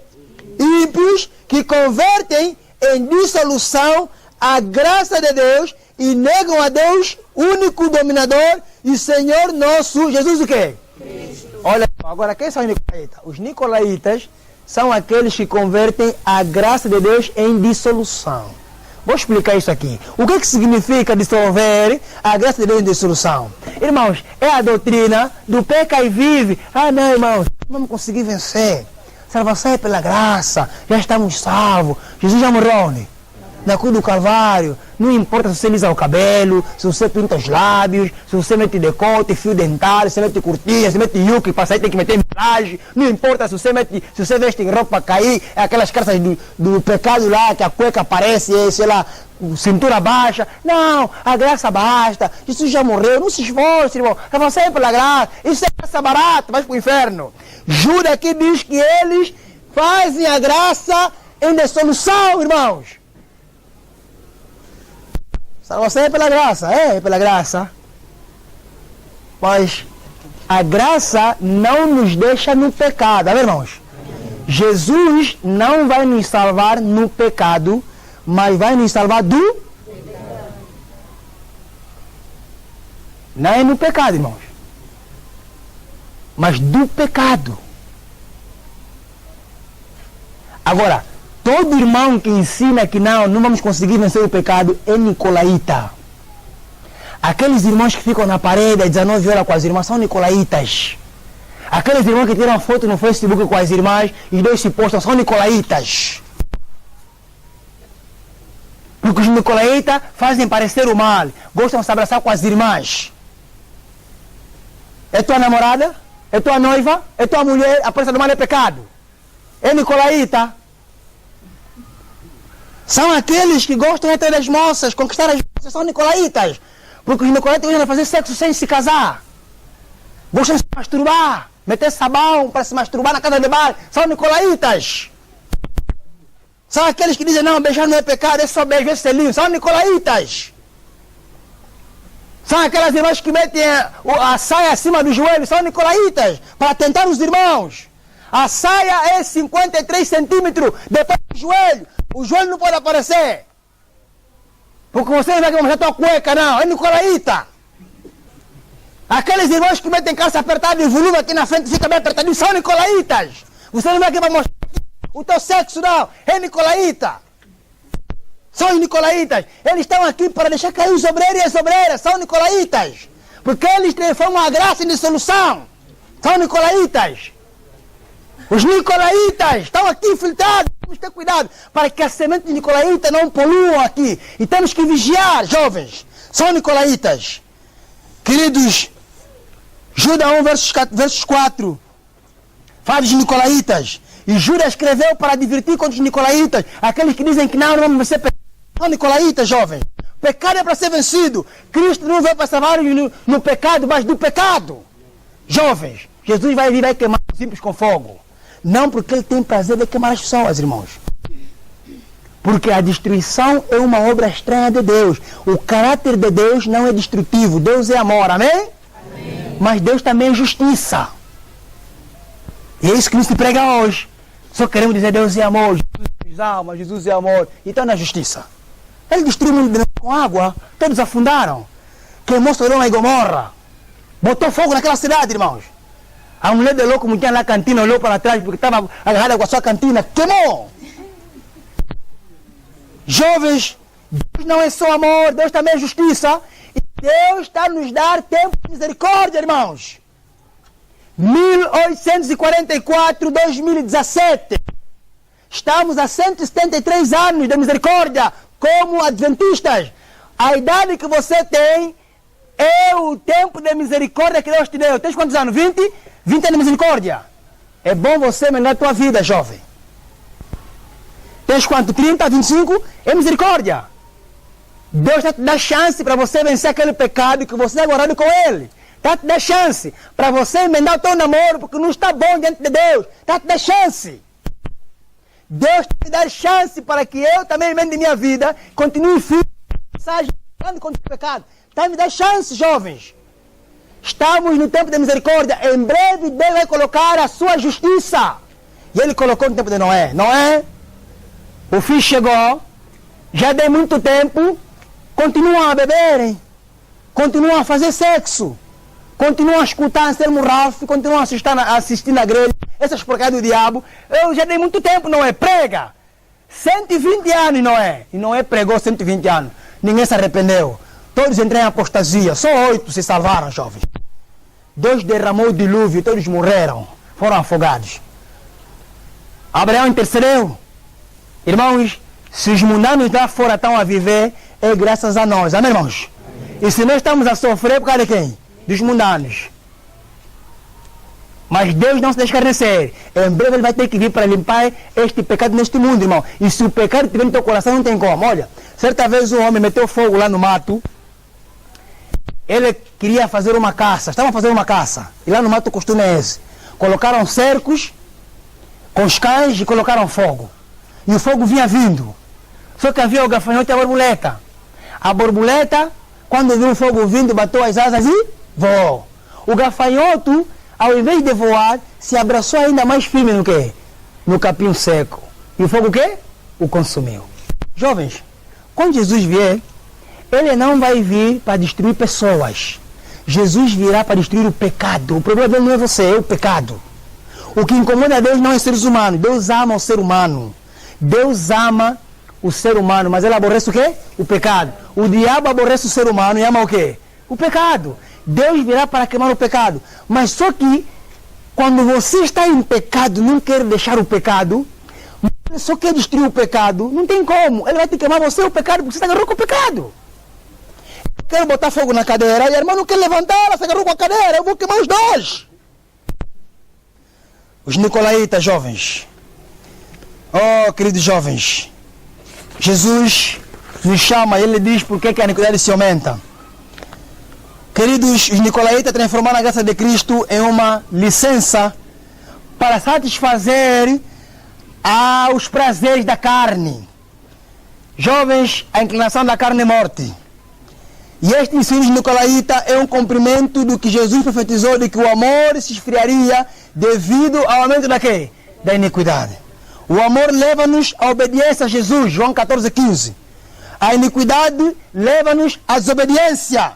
A iniquidade aumenta na igreja quando existe uma teologia que não exorta o povo a abandonar o pecado. Olha isso para contra o pecado na igreja. Quando uma teologia não exorta o povo a abandonar o pecado, o pecado vai aumentar nesse grupo. E o vosso grupo tem um nome muito forte. Qual é o nome? Então é bom pregar em verdade teológica, jovens. Se vocês pregarem aqui mentiras teológicas, aqui vão ter problemas com Jesus Cristo. Porque a nova teologia ela se pega lá fora. Temos que dar o testemunho aqui, advertir esses jovens, porque os jovens, na sua maneira, são vulneráveis. Onde há jovens, há sempre pecado. Onde há jovens, se não vigiarmos nesses jovens, vão começar a se engravidar aqui no grupo. E vai haver mau testemunho aqui. Jovens, se pregarmos que a graça de Cristo basta e vai cobrir os meus pecados, e que eu vou continuar pecando porque assim nascemos e assim estaremos para sempre, isso vai conduzir o povo a um estilo de vida de derrota espiritual. Ninguém nasceu para viver pecado, irmãos. Nascemos para vencer em Cristo Jesus. Amém, irmãos? Amém. Apocalipse 2, versículo 5. Nós não podemos pregar apostasia, irmãos. Não podemos pregar que já nascemos assim, eu já sou assim, não vou mudar mais. Tem que mudar assim, senhora. A graça nos basta para mudarmos. Apocalipse 2, versículo 5. Diz assim: lembra-te, pois, de onde que? E o que? E arrependa-te. Esse é o convite nessa tarde, jovens. Lembremos onde estamos a cair, irmãos. Ainda há chance. Para Deus ninguém foi tão longe que não possa voltar. O diabo lhe deu muito tempo para se arrepender. O próprio que se fechou. O irmão Judas andou na escola de assistente próprio de Jesus Cristo 3 anos e meio. Lhe deram chance para se arrepender. Ele é que se fechou. Os fariseus deram chance para se arrependerem. Ele é que se fechou. Eles é que se fecharam. Antidiluvianos deram 7 anos para se arrependerem. Deus é longânimo, jovens. misericordioso. É bom que cada um que está aqui presente, se tem um pecado, é bom que confessemos e abandonamos, e Cristo está disposto para nos perdoar, jovens. O sangue de Cristo tem poder para nos fazer vencer os pecados que nos deixam cair sempre, jovens. E é lutarmos para fugirmos do pecado, irmãos. Lembra-te de onde caíste e se arrependa. É a mensagem desta tarde. E pratica o quê? As primeiras obras. Pratica as primeiras obras. Ao que vencer, volta ao primeiro amor. Pratica as primeiras obras. Se não praticar, o que vai acontecer? Olha o versículo. Quando não, brevemente a ti virei e tirarei do seu lugar o teu quê? Senão o quê? O castiçal aqui, irmãos, o contexto é a luz. Porque no santuário havia quantos castiçais? 7 candelabros que iluminavam. A luz representa a palavra de Deus, a luz representa o Espírito Santo, a luz de Jesus Cristo. Se você não se arrepender e não lembrar onde caíste, Deus vai te tirar a luz que você tem. E se a luz que é em ti, quantas trevas serão? Maiores. Quantas trevas serão maiores? Aquilo que você tem, que pensa que tem, até aquilo que você não tem será tirado. Aquilo que você pensa que tem, mas que não tens, até aquilo que você pensa que tem e você não tem, Deus vai tirar para você. Vai ficar na poeira. Ele vai te tirar o castiçal, se não te arrependeres. Jovens, voltar ao primeiro amor significa abandonar o pecado. Abandonar a teologia que ensina que o pecado é inevitável. Nós não podemos assistir certos pastores que ensinam que nós não vamos conseguir vencer o pecado. Não. Temos que tirar esses vídeos dos nossos computadores. Porque assistindo esses camaradas, vão começar a nos colocar na mente que é difícil vencer masturbação. Temos que assistir homens que dizem a vitória sobre o pecado em nome de Jesus Cristo. Amém? Esses que são pregadores. Há muita água turva na nossa igreja, irmãos. Pastores que pregam erro não devem ser estimados como dignos de serem homens de Deus, não. Pastores que ensinam que não, podemos ir no congresso no sábado. São anátemas. Congresso significa ajuntamento, é o dia em que o nosso sacerdote entra onde? No lugar santíssimo para expiar o pecado. Não é ideia de começar a acender fogo no sábado para começar a cozinhar, não. Panada de quimombo, feijão com arroz, fuge no sábado. Começar a cozinhar, não. E eles começam a vir com a teoria que não podemos comer comida fria no dia do sábado. Bebe água fresca. Por que não bebe água quente? Por que não bebe água quente? Mas bebe água fresca. Bebe uma gasolina fresca, somos fresco. Quero comer frescante. E vocês estão a seguir esses pastores. Vocês estão a seguir esses pastores. Estão a cozinhar no sábado. Queridos, congresso de expiação. Em breve Jesus vai sair do lugar santíssimo. Está quase a sair. Vai se cumprir Apocalipse 22:11. Quem é sujo continua aqui? Sujo ainda. Quem é imundo continua imundo. Queridos, temos que abandonar a teologia que ensina que o pecado é inevitável. Temos que voltar ao primeiro amor. Pastores que ensinam que não vencer o pecado não são dignos de serem estimados, irmão. O que significa tirar ele do seu castiçal, já falei aqui, significa ele vai tirar a luz de você. Deus vai te tirar as bênçãos. Vais perder as bênçãos, porque as bênçãos são condicionais. Se você quer ser abençoada por Deus, não faça sexo no namoro. Porque aquele vestido branco significa que você é virgem. E se você não é mais virgem, porque no mundo já fizeste, quando você se arrepende, Deus perdoa e apaga o teu passado. Amém? Amém. Agora você tem que continuar casta, não fazer sexo. Fazer sexo é pecado. Sexo é para papai e mamãe que já deu pedido e casou, ponto final. Sexo não é para jovens. Vocês não são papai e mamãe, são crianças. Jovens, não podemos ser nicolaítas. Porque Deus dá a bênção com uma condição. Se você obedecer. Se não obedecer, não haverá bênção. Nós não podemos cair no erro de acreditar que pelo fato de que a igreja é a menina do olho de Deus, o desejado de Deus não irá cair sobre ela. Cuidado, jovens. Agora dizem, não, a igreja adventista que é verdadeira. Deus ama essa igreja. É a sua menina. Você não guarda mais mandamento. É menina do olho de Deus? A apostasia está apostatada. Não é mais. Ela continua sendo a sua igreja porque tem um remanescente dele. Se a igreja se desviar, guardar agora o domingo, já não é mais de Deus. Queridos, Jesus diz que se não mudarmos, perderemos o castiçal. Perderemos o privilégio de ser chamado pelo nome dele. Perderemos a proteção de Deus. Vamos abrir Isaías 4, versículos 1. Vamos embora. Hoje viemos aqui para ouvir Deus falando. E Deus está falando nesta tarde. Quando abrimos a Bíblia e lemos os capítulos e versículos, é Jesus falando para você e para mim. Isaías 4, versículos 1. Não vamos tirar o luxo de sermos adventistas, irmãos. Deus tem filhos na católica, Deus tem filhos na metodistas, na batistas e outros istas, filhos fiéis, que guardam o domingo como se fosse o sábado, que guardam a luz que eles têm, e eles vão sair para guardarem o sábado fielmente, como guardavam o domingo lá no mundo, ou lá naquelas igrejas. E você que é adventista relaxado, não vive, vai ser sacudido, cuspido. Sacudidura vai vir aí. Isaías capítulo 4, versículos quanto? 1. Diz assim o Eterno, Jesus Cristo. Isaías 4, versículos 1. Diz assim. E sete quê? Quantas igrejas encontramos em Apocalipse? 7. Mulher profecia é o quê? É igreja, de acordo com 2 Coríntios capítulo 11, versículos 12. Está escrito isso. Paulo estava preparando a igreja de Corinto com uma mulher virgem, sem mancha, sem mácula. Paulo preparou uma igreja com caráter perfeito de Cristo Jesus. E Jesus só virá quando nós refletimos o quê? Caráter. É por isso que ele não veio ainda. Ainda refletimos o caráter de Satanás. É por isso que Jesus não voltou ainda. O que faz com que Jesus não venha nem a marca da besta, não. Quando Jesus vê que você agora venceste os teus pecados no seu poder e pelo seu poder, quando você agora começar a falar como Jesus, ser transformado com Jesus, ser firme com Jesus, ele vai mandar os anjos soltar os ventos. O decreto dominical vai sair. E quando o decreto dominical vai sair, você não precisa se preocupar, porque é a chance que ele te dá para você mostrar ao mundo que Jesus é o teu Deus e sábado bíblico é o dia verdadeiro. Amém, irmãos? Amém. Oh, Jesus Cristo. E 7 mulheres, 7 igrejas, de Apocalipse 7, 2. Naquele dia, qual dia? Naquele dia, aponta para o futuro.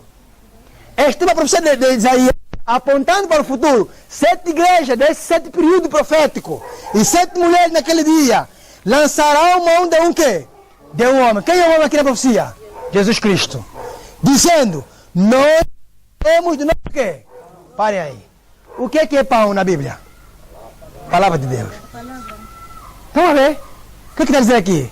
Nós vamos pregar a nossa própria doutrina, nova teologia. Pregaremos nossa doutrina, nova teologia. É por isso que eles tiraram o nome, meteram a nova semente, aquela igreja apostatória do Brasil, tipo pentecostal. E se cumpriu isso, tiraram o nome adventista, falaram que o nome adventista é um escândalo. Irmão, esse não é um escândalo?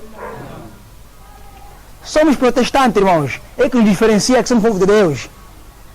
Agora, o pastor chega lá sem camisa dentro, sem gravata, barriga grande porque está a comer muita iguaria, cantam lá rock, cantam lá hip hop, não tem luz naquela igreja, entram com batom, com mini saia, saltos, todo tipo de roupa lá aceitam, lá não pregam o verdadeiro presente, só pregam o amor, não pregam a justiça, só querem o pão, querem comer o seu próprio pão, nova teologia. Nova teologia, nosso próprio pão. Eles vão lançar mão de um homem, 7 mulheres, essa igreja, olha lá. Comeremos nosso próprio pão e nos vestiremos de nossos quê? Vestido. O que é vestido da profecia? Justiça de Cristo. Nós vamos ter nossa própria justiça própria. Justiça própria e a própria teologia deles. É o que eles querem. É o que eles estão implantando nas igrejas. Os ensinos do vosso pastor lá no quadro, aquelas aberrações. Ficam nos ensinando que vocês estão bebendo água turva. É o que eles querem. O pão deles, que eles querem comer, numa teologia, e as suas próprias vestes, justiça própria. Não querem a justiça imputada de Cristo, nem a justiça comunicada, que nos leva à santificação e à obediência dos mandamentos. É por isso que eles pregam que não é possível orar de mandamento. Por quê? Porque a justiça de Cristo é um pacote completo. Jesus Cristo nos salva do pecado e não do pecado. Justificação significa perdão. Eu fui salvo da penalidade do quê? Do pecado. Pequei e como pequei, sou condenado a quê? A morrer. Mas houve um substituto. Cristo vem, a morte que eu merecia, ele merece, e a vida que eu não mereço, ele me dá gratuitamente, se eu aceitar pela fé. Ao reconhecer o seu sacrifício, está onde? Na cruz. Justiça.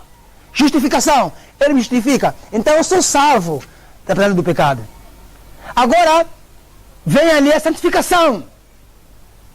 Na justificação, Jesus me tira do mundo. Na santificação, Jesus tira o mundo de quem? O mundo de mim é um trabalho, um processo interno. Santificação, então eu sou salvo do poder do quê? Do pecado.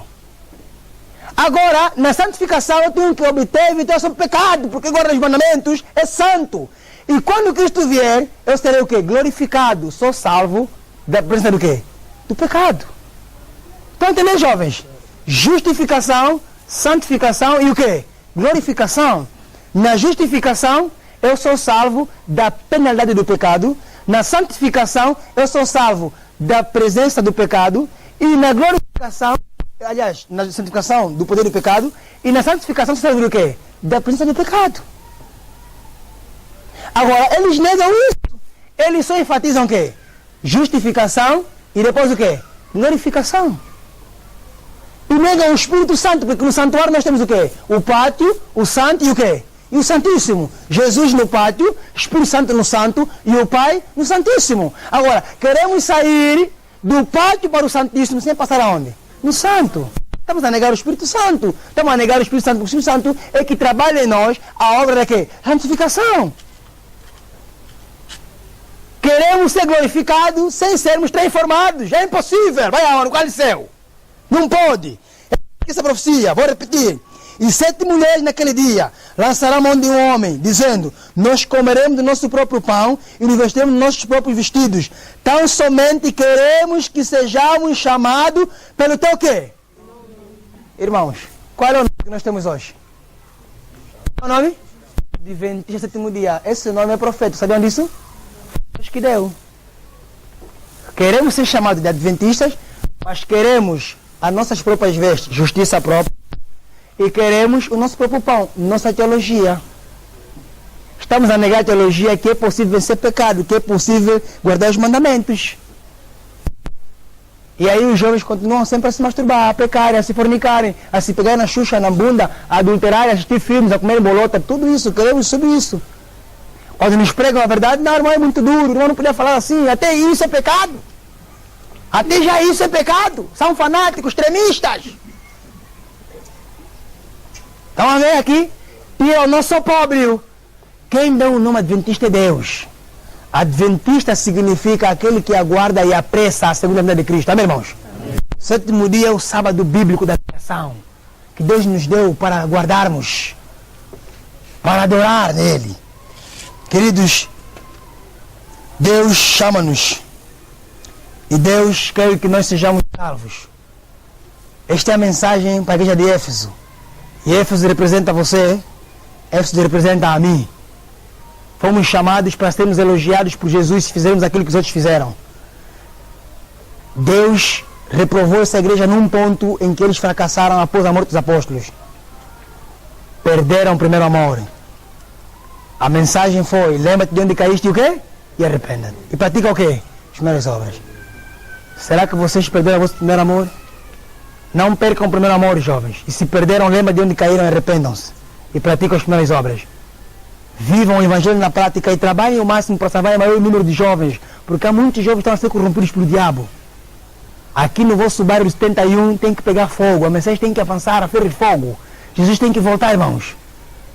As almas têm que saber que é o sábado, não é o domingo, ponto final. A marca da besta vai se implementar aí, está vindo. E Deus confia a vocês, Ele vos ama, irmãos. Quem vai trabalhar, quem vai terminar não são os pastores, irmãos, são os jovens. Josué e Caleb estão aqui representados vocês.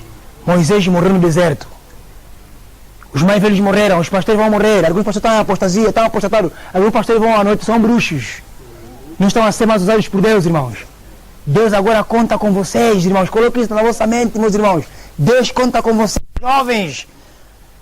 Paulo escreveu lá no vosso livro: mancebos, eu vos escrevo porque sois fortes, porque já vencestes o quê? O maligno. Vocês já venceram o maligno em nome de Jesus. Irmãs, não deixem que vos peguem na xuxa. Não, não namorem, não namorem. Não, você fala não. Vou namorar Jesus Cristo no final. Se você quiser esperar, espera sentado, porque depois vai ficar cansado. Não quero namorar. Estou a namorar com a Bíblia e o Espírito de profecia. Jovens, não atrapalhem a satisfação dessas miúdas. Deus quer também mulher no ministério. Deus vos chama, irmãs. Deus não usa só homem para pregar, também mulheres. Ela usou Miriam, usou Débora, usou Ruth, Naomi, usou Esther. Esther intercedeu no rei lá, para que o seu povo não morresse. Jejuou 3 dias com as suas empregadas. Deus quer usar vocês, irmãs. Deus usou a Ana, as 3 filhas de Filipe. Deus usou Ellen White. Graças a Deus por Ellen White. Por isso temos o dom profético, irmãos. Temos a mensagem da saúde. Nós não podemos ficar doentes aqui na terra, irmãos. O irmão pregou aqui bonito, falou bem aqui. Nós teremos um povo que todos viriam, mas você não apanha um paludismo como? Você não bebe comprimido, mas não apanha um paludismo. Vocês não apanham febre tifoide. Um adventista apanha febre tifoide, irmão. Está a comer bolota. Está a comer bolota. Um adventista apanha câncer, está a comer bolota. Nós temos toda a verdade, irmão, e temos mensagem que não podemos apanhar a doença que o mundo lá fora apanha. Não! Jovens, e eu louvo a Deus por vocês. Graças a Deus vocês têm aqui ministros de saúde. E tem que ler mesmo aqui, ministro de saúde. Leiam! Preguem aqui para ver se começam a abandonar os chocolates, abandonem os leites cheios de hormônios, abandonem os frangos cheios de vacinas, abandonem os ovos, esses ovos apostatados cheios de vacina. É por estar muito sexo, muito adultério, porque os ovos estão cheios de hormônio. Quando vocês começam a comer ovo agora, os espermatozoides começam agora a subir até nos dentes e querem adulterar por causa dos ovos apostatados, do pecado. Deus deu a mensagem, irmãos, e Deus quer usar vocês, jovens. Deus quer vos encher do Espírito Santo. Mas Ele só vai fazer isso se vocês se esvaziarem do vosso orgulho e se vocês disserem: Jesus, eis-me aqui, molda-me a despeito de mim mesmo, transforma-me e usa-me para o teu serviço. Ele só vai vos usar se vocês abandonarem os vossos pecados. Vocês dizem: Jesus, eu luto com o pecado da masturbação, mas eu mesmo não sou capaz de vencê-lo, mas eu sei que você tem o poder para vencer na minha vida. Por isso eu entrego esse vício nas minhas mãos e vença por mim, eu me entrego. Ele vai fazer você vencer. Jesus, eu tenho uma dificuldade, eu vou à noite, todo dia vem me buscar, de madrugada, na caixa de fósforo com a vassoura, cansado de comer carne de pessoa. Por isso, Pai, está aqui como um feitiço, eu entrego para queimar.